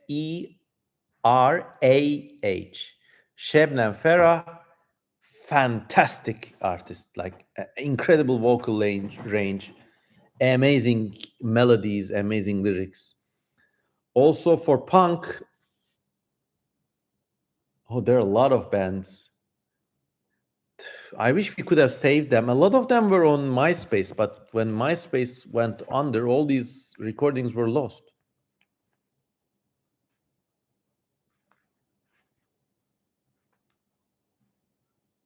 Worldwide Hope says, how do I get over a guy?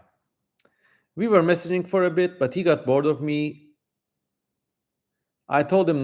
He told me not to message him because he has some stuff he was working. Not feel personal, but then he's talking with other people, and now he's not messaging me. Whether this is a guy or a girl, whatever, this thing is gonna happen to you at some point of your life. You need to accept it. And it's very sad, but you just need to be able, like, it's like that scene in that one tank movie, Fury. I always talk about this, where they shoot at the tank, but the shot skips. You have to be like that. It's gonna hurt. If you want to get over that guy, find somebody else. It's hard, I know. Nobody's gonna be them either, but there will be other people, and you will lust for their flesh even more.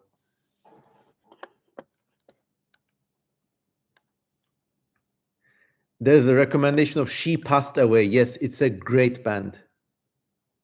Also, the guy was known as Art Dictator with a dictator, like Diktator. Art Dictator. And She Passed Away. These are great. Manga is also a really nice. They've got an amazing. A lot of like Turkish musicians are great, actually.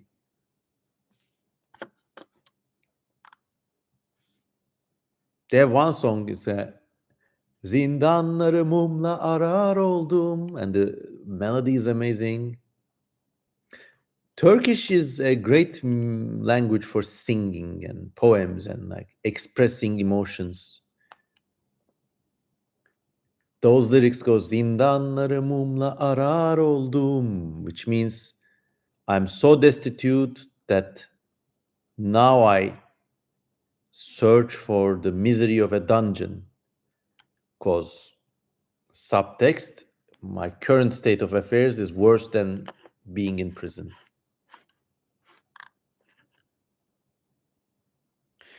Benny says, I drew a giant bug with a gold mask. I don't know what to do with it. Date it, sign it, save it. You'll know what to do later.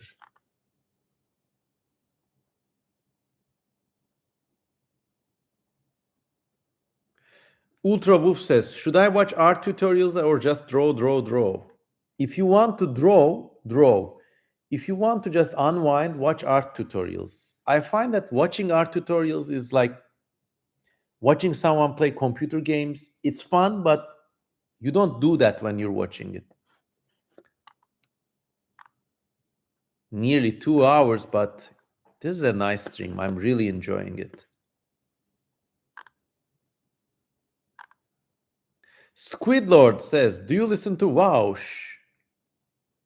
Also, this trifecta of like Waush, Hasan abi, and Angry Cock Guy, Destiny. Those three I always listen. I also listen to the Young Turks. I also listen to. I don't endorse their opinions all the time for none of these guys. But they all like, to me, they're like a portent. Except maybe for Waush, I really respect Destiny, and I really respect Hasan abi even for being a Turkish brother, if nothing else. But even in that respectful grace, for me personally, they're a warning. Because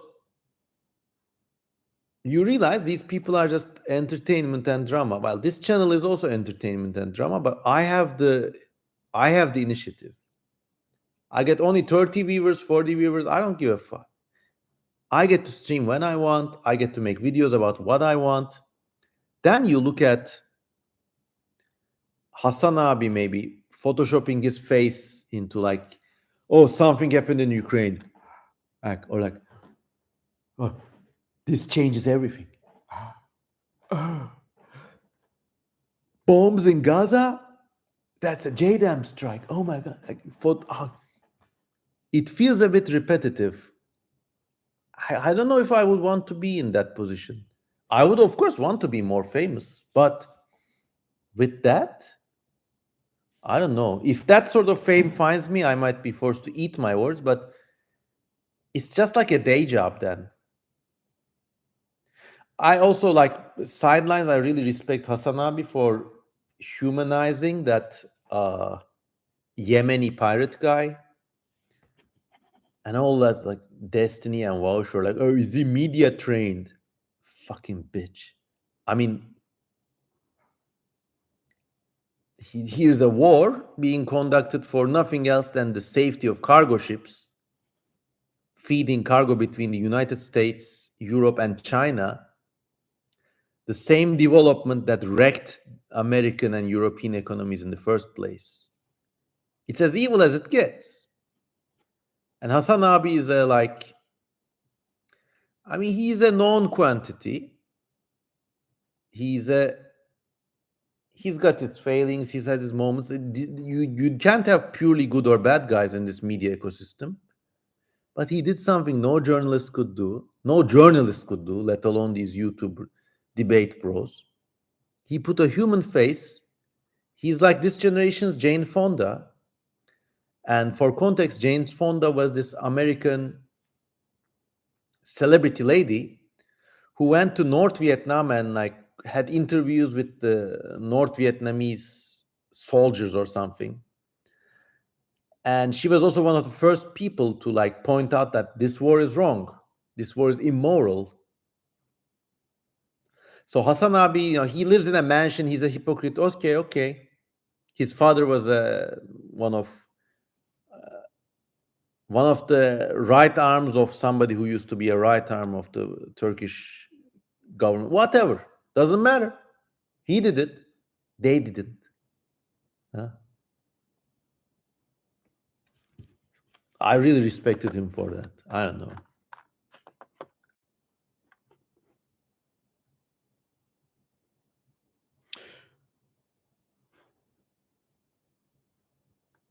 Fernando. Whoa, there's a lot of discussions going on about internet subculture. Steve Mobcannon says, how do you come up with ideas for wacky biospheres? Do you have a strategy? I look at small things and magnify them to the size of a world. I don't know. We can play that game right here. What do I have on my table? Okay, we'll do it now.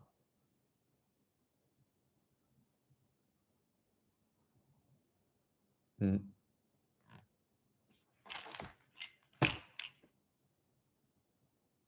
Okay. Here's a book. Okay. It's a book, lots of pages and stuff. What if somehow you could have a, a biosphere continue like consisting of like wide overlapping impermeable surfaces like infinite sheets of paper laying over each other on the ground, but imagine the sheets of paper are the size of like rugs or even football fields. Now you got that sort of physical structure. Now you can start inventing. Do the top layers photosynthesize or are they transparent? As they decay, how do they build the topsoil? What sort of animals can live in this like ecosystem? Do they maybe eat through the leaves or do they just swish swoosh around them? Is there water under these things? Then you could go find something real, even everyday and silly, then magnify it. That really works.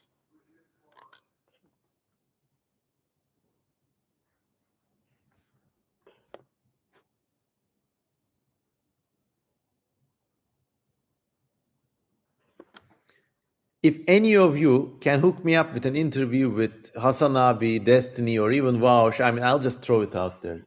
Probably unlikely, but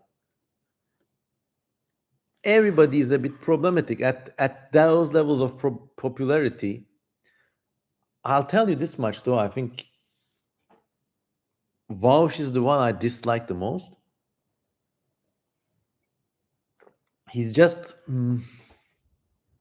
he has this overwhelming desire to like grind somebody down. He approaches it from a left side perspective, and he's such a fucking snake.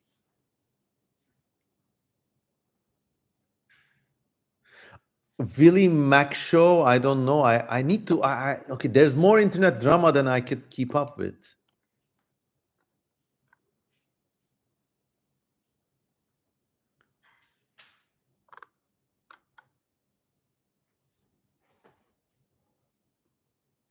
Also, the saga of Destiny's open relationship saga was a bit sad to watch.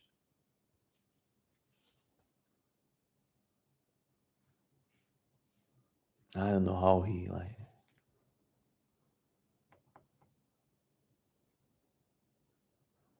But of course, you have to realize at those levels, like you're the top political streamer on Twitch, somehow you're going to be connected to power. And it can come with a stick or a carrot. And believe me, like if someone is mega famous on the internet, even if they came up with their own bootstraps, they are somehow linked with power. Media is linked with, always linked with power. Maybe that's why these people, these figures, are also like a warning portent for me too. I mean, it happens with similar figures in the Turkish cyberspace or Turkish social media. There are these guys called like, one of them is called Jahrein and whatever. Another one is called Erlik. These guys are very popular. And of course, Turkey is a much more like you can't escape politics if you produce any content in the Turkish language. So then these figures also get embroiled in politics. They got like local parties trying to reach out them or sabotage them. Hmm.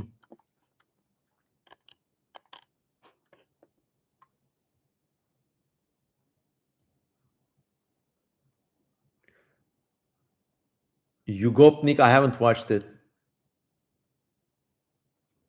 Oliver Hansen says, what are some world building tropes that make you roll your eyes when you see them? There are a few, but it's still a very niche hobby. I always respect and support any project, even if it's full of tropes. Even in that way, it tells me that somebody has been using art and science together to be creative, and I always respect that.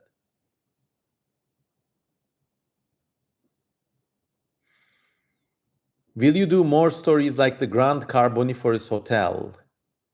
I might. I just recorded that thing in the car one day out of the blue. I haven't watched Mr. Girl. I don't know much about Mr. Beast either. I don't know much about those figures. 31 people already. Politics, says Cadence Linker. Yes. It's a nice thing to talk about.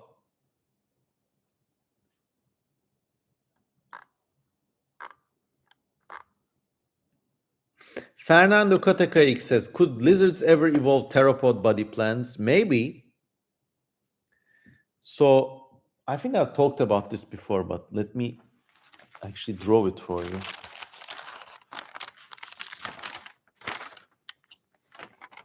Just a second, give me a minute.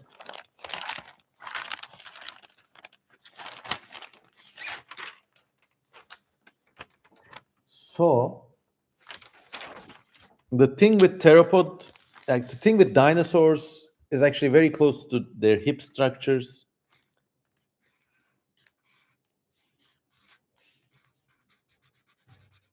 İyi geceler babacığım. İyi geceler yatacağım. Okay.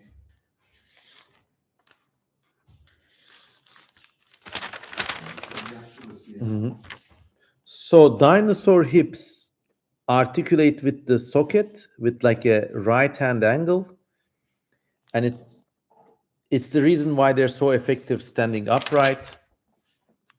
And well, the top leg bone sits inside the hip and can only move back and forth. If they kind of splay open their legs too much, the femur can break. So they're locked into a sort of like back and forth movement. Now, lizard hips, on the other hand,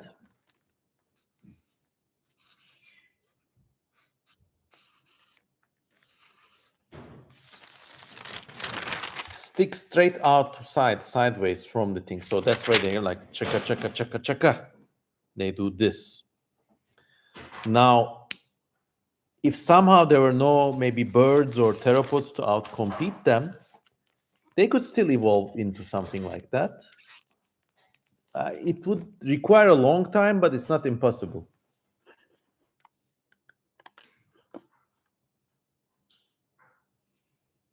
Ben kapatırım. Tamam. Açayım mı? Yok yok, iyi şimdi. İyi. Hadi iyi geceler amcım. Güzel oldu. Yarın bir yerlere gidelim. Olur.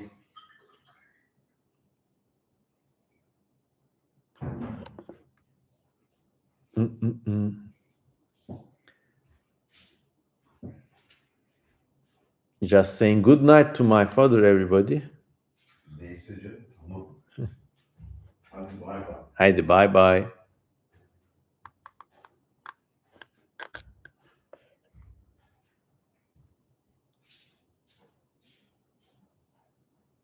Lorelei Sinai is here. Hello. Great online friend from the West Coast, schnorfing down some quesadillas and eggs. Milady Class says, good night, Grandpa Cosman.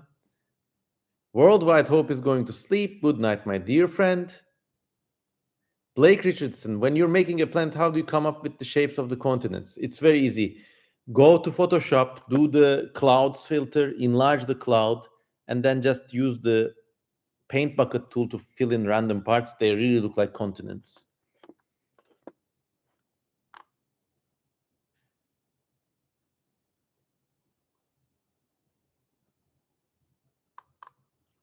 Caden Slinker says, I should start thinking about recording my own stories. Yes.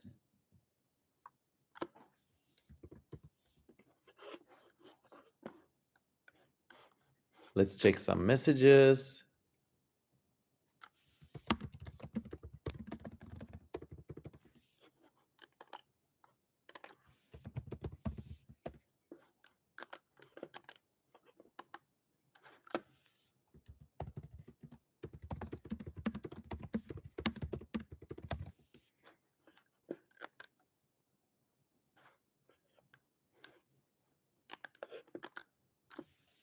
Just a second.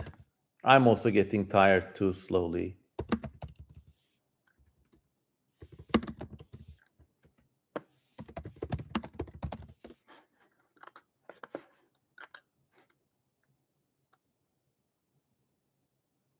Steve Mob Cannon asks, when you relaunch SNIAD, will there be new environments and biomes? Yes, yes. Different types of deserts, different things. Stay tuned. Every day I'm drawing new SNIAD creatures or sketching them at least.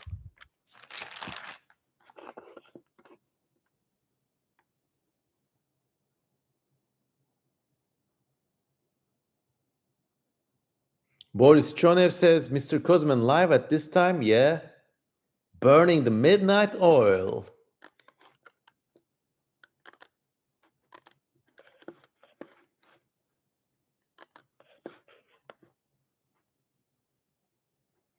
Have you heard of limerence? Unfortunately, no.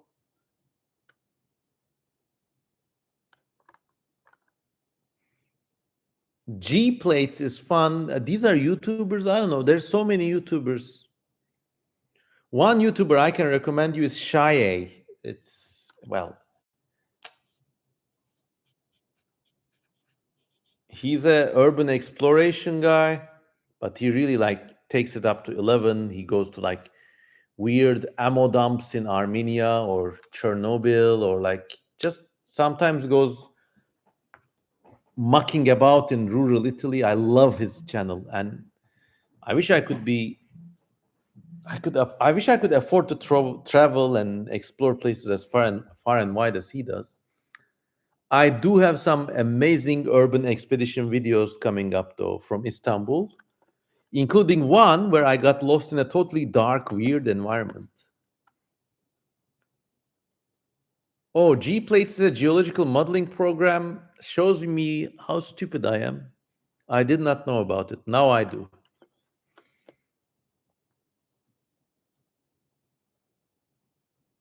Milady Class says, do you not brush your teeth before going to bed? Never. Look, I brush my teeth actually 5 times a day. When I wake up, after breakfast, after lunch, after dinner, before bed. And I've never had a filling, never had a rotten teeth. I only had some wisdom teeth extracted. Gif Gas is also another Urbex YouTuber. Yes. Yes, yes, yes.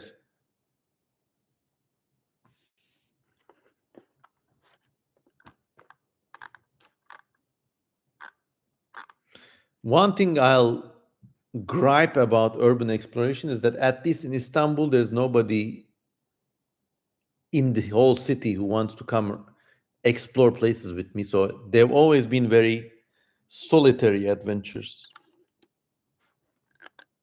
Makes me sad.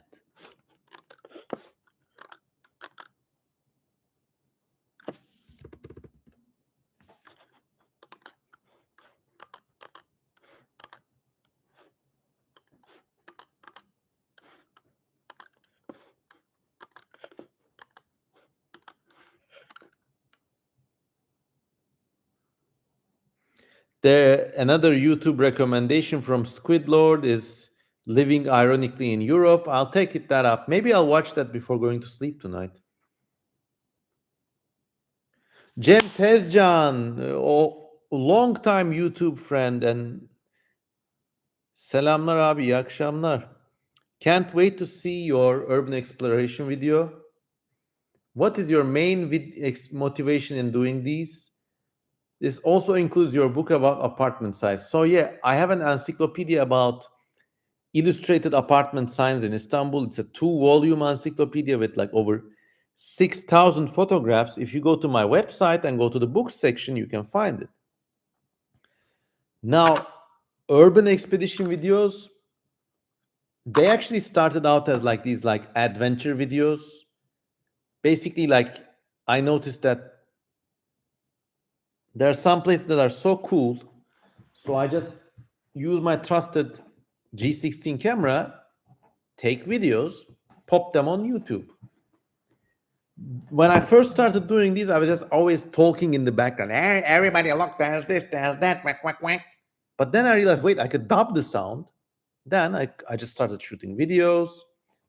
Then 2 years ago, I got this bad boy, which is a kind of like, this is basically like a GoPro. It's the Sony 4K FDR X3000. It's just like a very stable, very easy to carry video camera like this. And the cool thing is it has the same architecture as a very small handycam. So like a GoPro is like cube shaped and you have to like hold it like this and like it like hurts your wrists. It's not natural. Or you have to attach it to some fucking handle. Then you just basically go around like this and everybody notices it. This is very discreet. Just take this bad boy. Hmm, hmm, hmm, hmm, hmm, hmm. Film everything. You could even you can even go like this if you need to use your hands. So it's extremely versatile. It really shoots well. The sound is great. So I use it in all my adventures. By the way, I never leave home. I don't use a smartphone. I never leave home without this camera and this camera. Even if I'm only going to like the store, I really take them. So when I'm anywhere, if I see an abandoned apartment or like a weird place, I just switch on the camera, start walking about. I record a lot of stuff. If the place is really interesting, then I start editing that footage. And then I have an urbexing video or a adventure video. This is also really good for interviewing people. Like it doesn't scare people. If you have this like YouTuber rig, which is like some huge camera with some mic sticking out of its ass, it intimidates people. You can't carry it everywhere. Or you need batteries for the mic, batteries for the camera, batteries for the fucking gimbal or whatever. No. A trick I will teach you though, when you're like filming urbexing videos, don't always like move everywhere. Use this like a photo still camera, but just take like steady, hold it in your hand steady. The camera has a stabilizer, so hold it in your hands, hold a steady 10 or 20-second shot of like interesting views. Just wait for 10 seconds, wait for 20 seconds, just film it. and then use that kind of approach. So stills, but in video for at least 10 seconds each. So then you can stitch those together. You don't have to switch it on and off either. Like if you imagine you're walking and there's a weird cat, okay? Hold it on the cat for 10 seconds. Okay, then break, continue walking. If there's a weird sign, film that. 10 seconds. Then move back. The cool thing with this is also you can dub the sound later on. So you don't have to like, all right, everyone, here we are at the macaroni factory. Oh my God, what's this? Somebody's meth lab. Or like, just.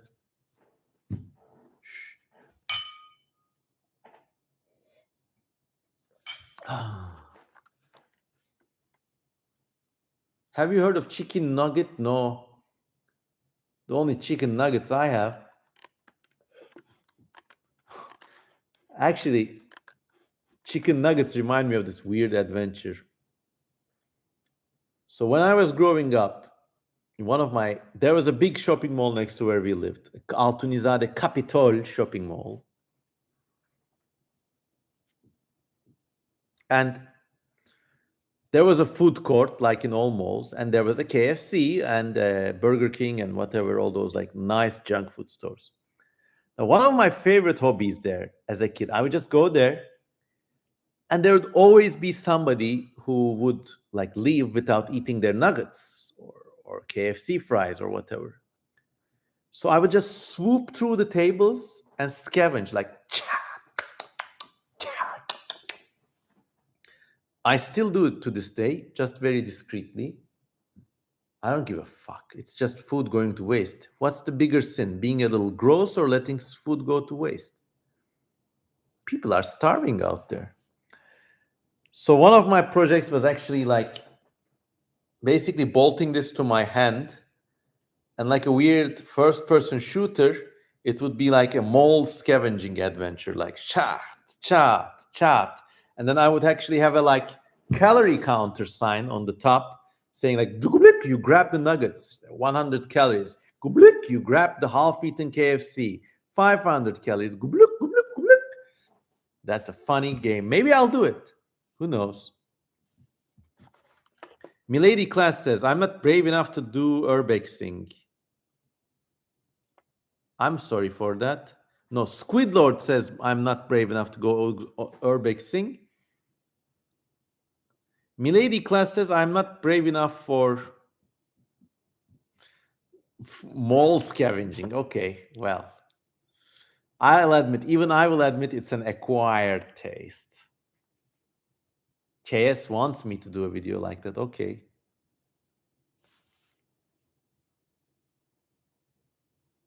Lorelei says, once I scavenged some Thai basil at a Vietnamese restaurant, you realize that most of the time, even when you don't scavenge them, in some restaurants, those foods just get recycled and served to other people.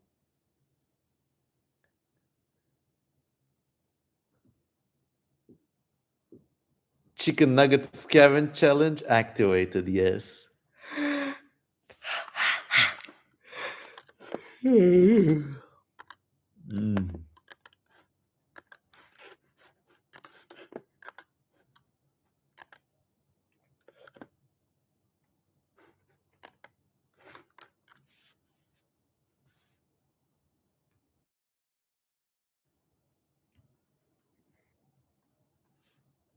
All right.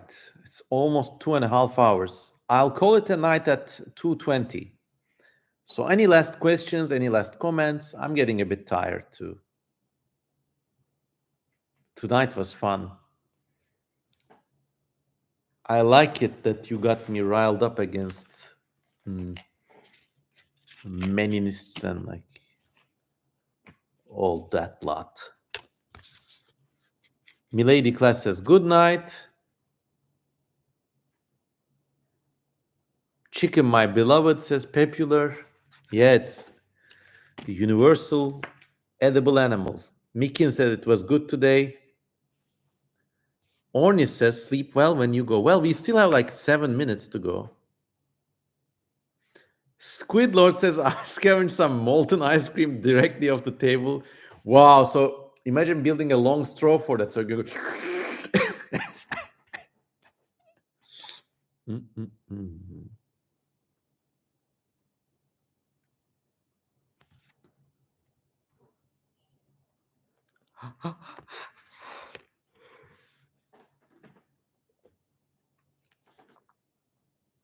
Have you seen the game Disco Elusive? It has cryptozoology in it. Unfortunately, not. Benny says, have you ever listened to the album Hawaii Part 2? Unfortunately, not. Yeah, so when you scavenge a molten ice cream, Squid Lord got scolded by their dad for that. Okay. Look, when you're with your family, or at least when you're on a first date or something, maybe not do that, huh? It's a sin best enjoyed in private. Blake Richardson says, I scavenge a slightly rotten orange. Well, I eat fruit from trees and fallen fruit all the time. That's base. That's not even scavenging. It's like basically eating fruit as nature intended. And it's crazy. There are some people living in cities who feel unclean just when they don't pay for something. Like you give them a fruit from a tree, they're like, they feel like, you mean I'm homeless or something? Get the fuck out of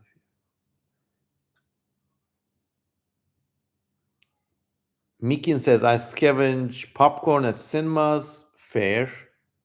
It's kosher in my book.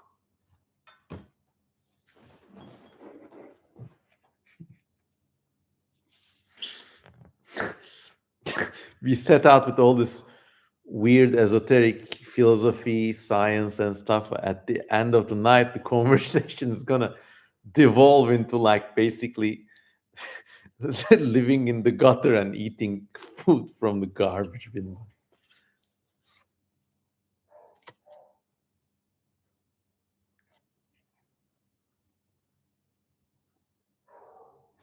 I'm putting some finishing touches on this thing. Did you notice there's a bloody man inside it? Oh my god. Very diverse topics on this stream. Yes, that's the best thing about this channel.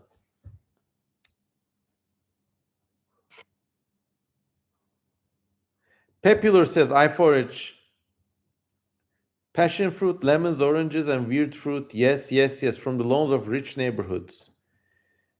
Just try to wash them, because if they're rich neighborhoods, they probably use insecticides and shit on them, but then you're good. By the way, on a closing note, I was only half joking that if any of you has access to any like YouTubers with more subscribers than mine, and this channel nearly has 45,000 subscribers, let's arrange an interview and I would like to talk with them, especially and including the big names. The angle could be whatever these guys talking about. And then on top of that, add Turkish surrealist. So it's like, if it's Destiny, maybe discussing polyamory with Turkish surrealist CM Kozama. If it's Hasan abi discussing the Yemen war with Turkish surrealist. Okay. One can dream. If that happens and this channel goes big, you guys are going to be like the 12 apostles, or like the 30 apostles, or the 25 apostles, like the OG, like following Cosman before it was cool.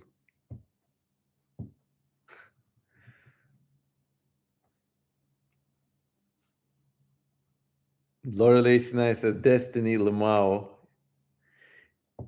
A discussion with Isaac Arthur. Yes, I like his channel. I really like and respect him. He's a futurist. Yes, not out of the question. Benny says, I like the implication that this channel will spark a religion. I don't know if I want to ever create a religion. I would want to have a I'm not gonna lie, I would want to have like a cozy personality cult, like weird stories and legends about me told for like generations to come. But a religion implies a way of life, and I don't think I want to dictate that on anybody.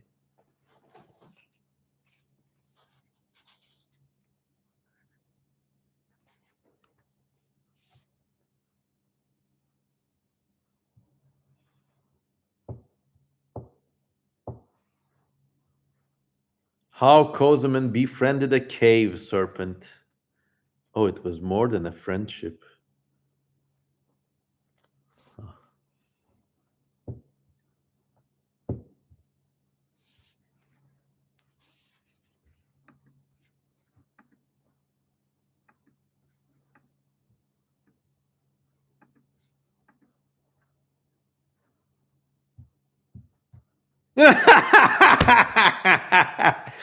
Discussing horses with Turkish surrealists. Yeah, this would be on Vosh channel, right? Right.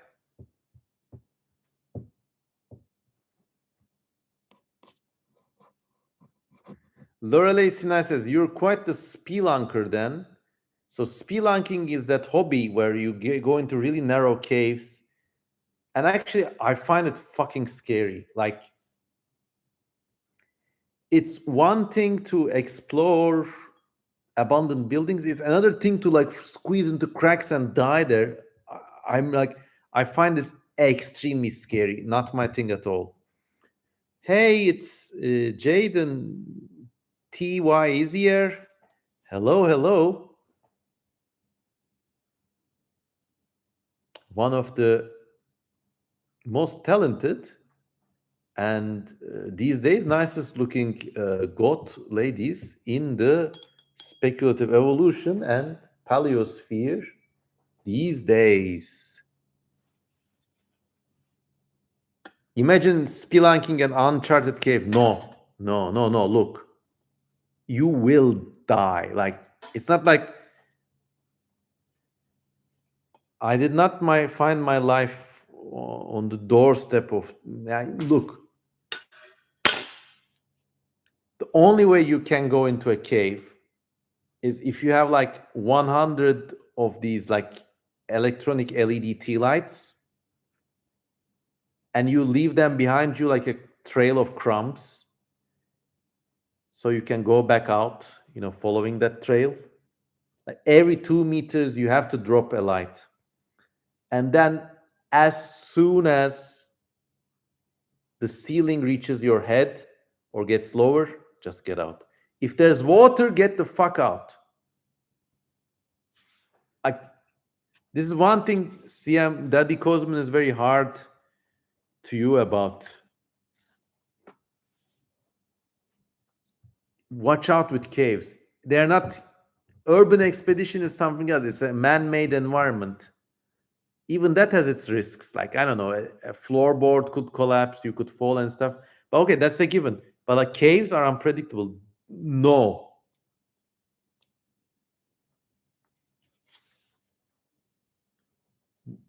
Go like put your head in a plastic bag. I mean, I think it's a shortcut to that fetish.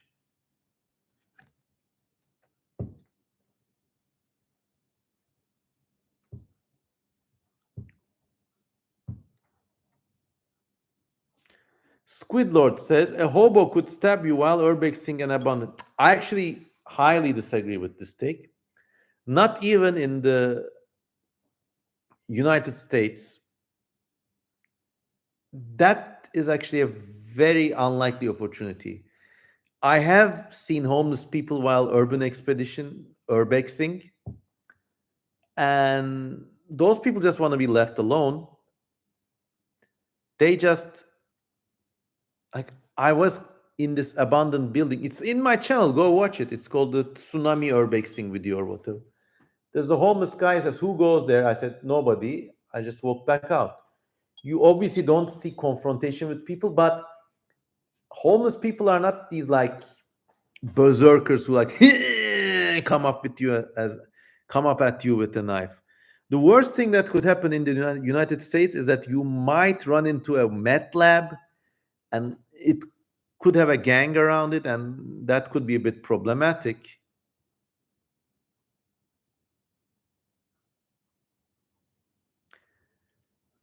This fear of homeless people is like in my opinion, it's a bugbear. A lot of violent crime happens from people, like, I think statistically, violent crime happens from people in your household. I mean, God forbid. Or it happens with gang violence, which is distinct from poor homeless people. But if you run into homeless people and if they're like high on drugs or something, just say, "Oh, I'm sorry," just disengage. Don't hold the conversation. Don't do too much eye contact. Just say, sorry, I was just leaving. Slowly back up. All the big names are coming. Now we have Kyra Fiskov in the house. Long time, a very long time online friend. He even once hosted the Snayad website for a number of years, selflessly and generously. Also, top donor in Patreon. So thank you and welcome. Blake Richardson says, "Do you like swords?" Yes. I don't know how to use them, but they're cool. I think it's like a natural urge. When you see something, a sharp stick, you want to hold it and you want to wield it.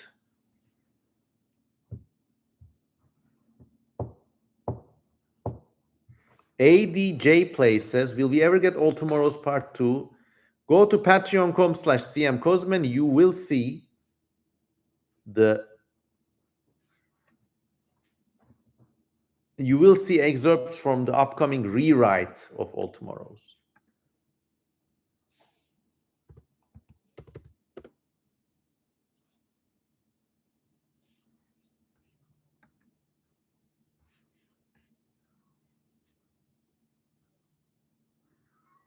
Mikin says, "Sometimes I meet homeless people. I'm cautious, but sometimes I talk to them.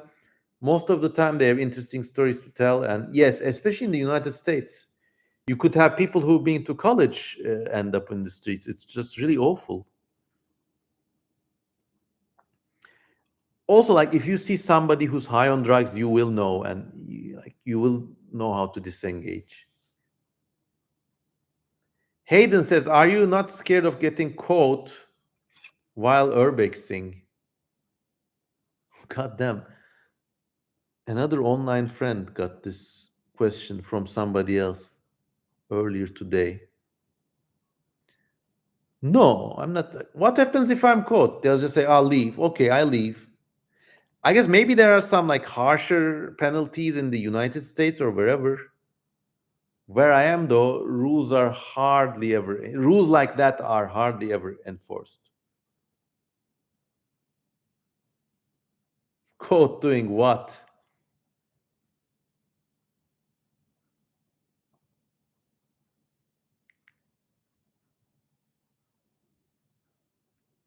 Hayden says, "Sorry, I came to the stream too late." That's okay.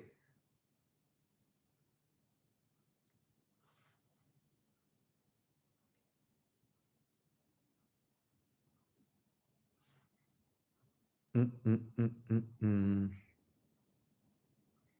Oh, it's well, okay. I'll give it like 3 more minutes since we got some more new friends here.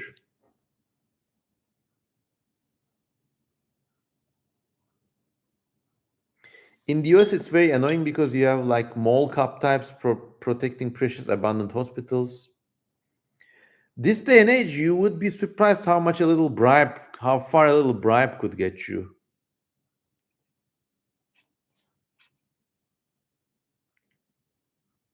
Carry $100 bill in your pocket, and if somebody catches you, just offer it to them. "Hey, hi, buddy. Like, why don't you take this and let me go?" Okay.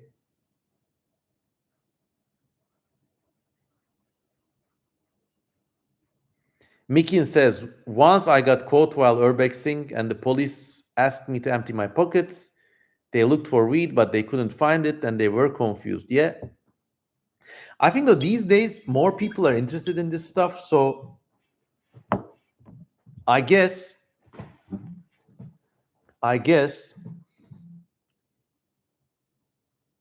this could be a more frequent occurrence, and maybe not as problematic as it once used to be. Who knows? Squidlord says, you bribe people while urbexing? No, but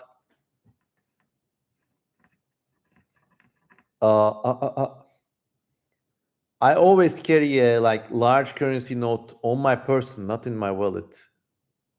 You never know when you might need it. Jaden says, I want to try urbexing. What is your advice for starting?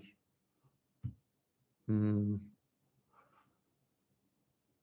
Always like, if you're younger and if you're a lady, be accompanied by a family member or someone you trust. It's not because of safety reasons, but it is what it is. I mean, people are people. Mm. What are some starter rules? That's a good thing. If you're uncertain about, like, let's say there's like a two-story building, and you go in, you explore the first story, but then you have to climb up, and you're not really certain if it's like if the stairs might fall or something. So unless you're absolutely sure, feel free to back out, like always be able to like retreat. That's okay. If it's your first time, maybe go during the daylight, because in the dark things can get really confusing. I mean, you're gonna see this on my channel soon. I was lost in an abandoned office building. It was dark, and actually I was lost for half an hour. I just in it was a building too. Like, it's very easy, especially because you're excited, you kind of have the thrill. It's easy to forget where you're going.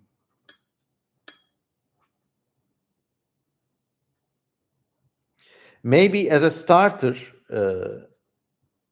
try going not to like an abandoned place, but try to find one of those maybe malls that are still open, but there's like only two shops in there. That's fun.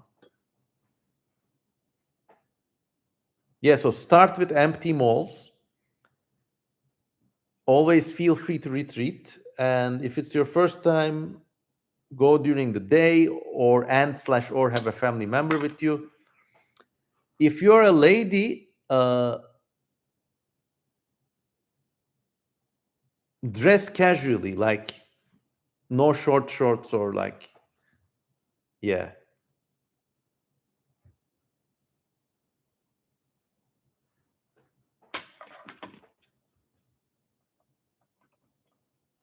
Although nothing is as hot as a woman with a spirit for that sort of adventure, but yeah.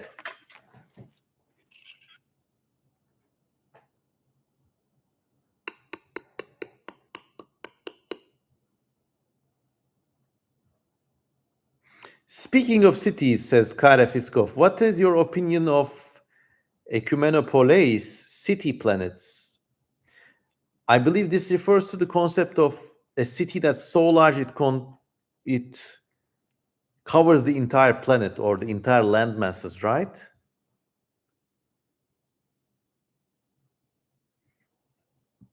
I mean, yeah, like Coruscant in Star Wars.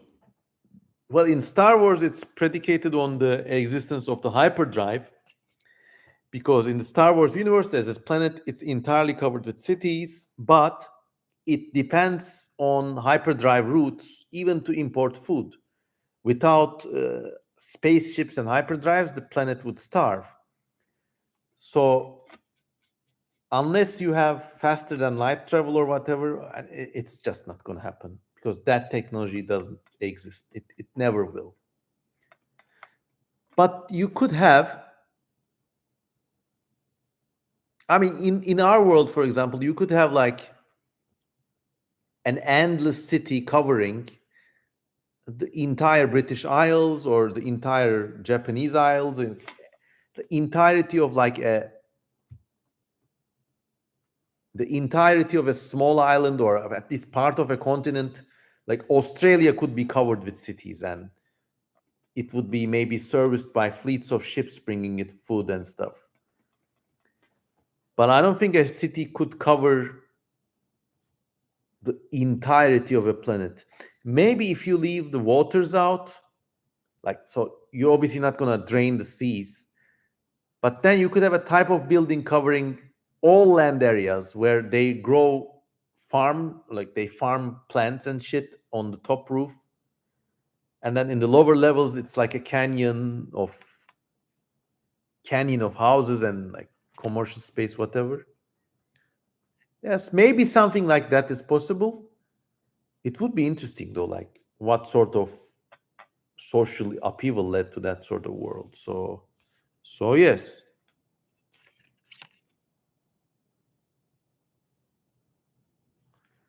Squidlord says Star Wars Coruscant still has some natural landmarks. Yeah, there's this one place where there's a rock poking through the mountain. Like the mountain is buried under the city and it just pokes like a monument. People can go and touch it.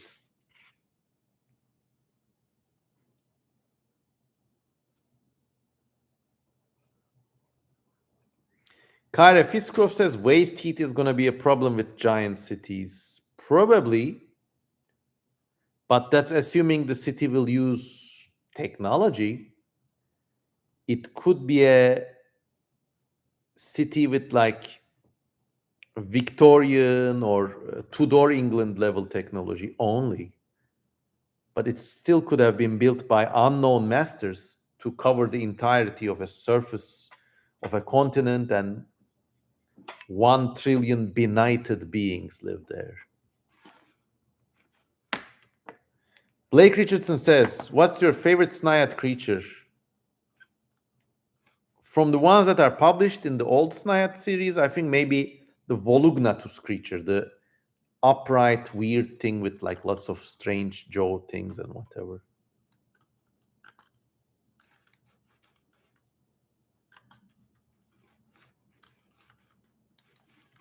Just a second.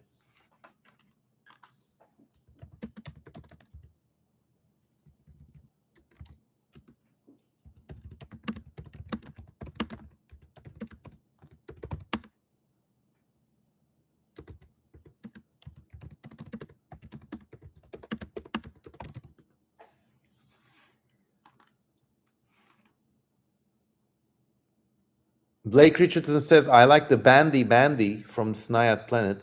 Well, I'll give you the deepest lore. The Bandy Bandy is actually inspired by an Australian snake. One of the, I don't remember, one of the venomous ones, but they have bands, and this particular snake raises the middle section of its body. So the Australians call it the Bandy Bandy. And well, the name comes from there at least.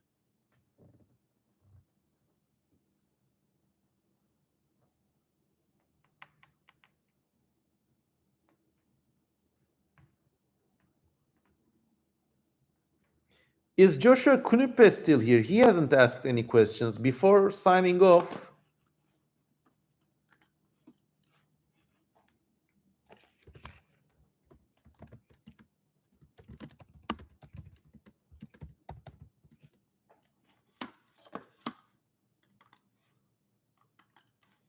mhm.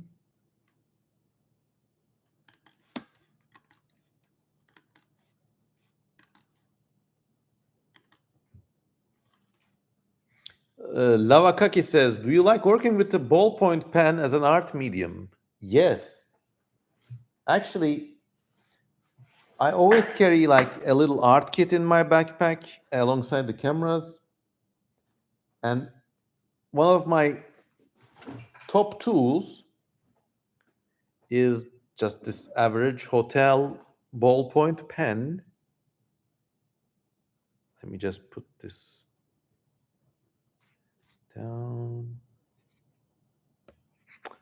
I'm feeling a bit tired, but I will show you.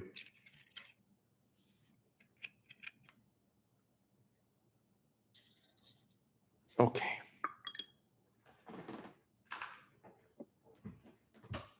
So these pens are really versatile. I even have a friend, his name is Diego Beiro, Beyro, and he actually like uses ballpoint pens on giant sheets of paper to make very realistic and nice paintings. So these work the best with like if you have a sheaf of like soft paper that's like newsprint, and then you just like take it this way and it's like a, I don't know.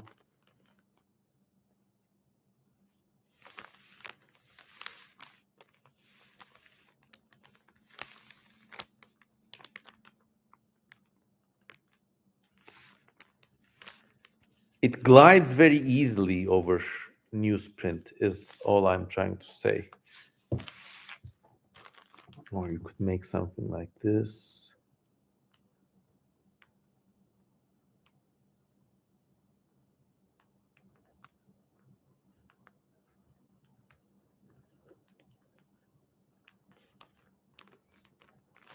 I mean, it's just very fun.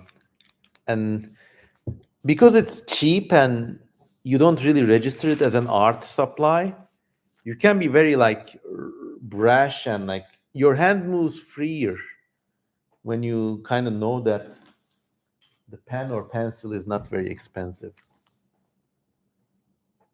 And actually, ballpoint pens, like when you sketch very small with them, you get very intricate lines. Uh, All right, nearly 3 hours. Last 10 seconds before we sign off. Thanks to everyone for being here tonight. Please, like, look, you imagine I'm in real life. You meet me and like we're having coffee together. Wouldn't you like to buy me a cup of coffee? You know where to go. Buymeacoffee.com or Patreon. Tell about me to your friends, to people you want to impress or maybe scare away. And thanks to everyone for being here tonight with me. It was a great, great podcast and a great stream. Oh.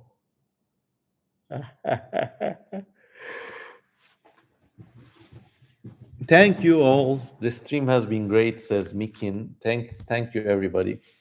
So, just gonna sign off now. 10, 9. Any last words? Say them now.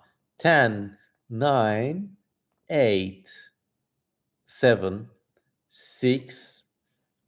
Good night, Popular. Good night, Benny. Good night, Mikin. Good night, Steve Mobcanon. Mikin says, cat, cat, cat. Goodbye, Kyra Fiskroff. Goodbye, Blake. 5, 4, 3, 2, 1. Bye bye, Lavakaki. Bye. Live long and prosper. Boom!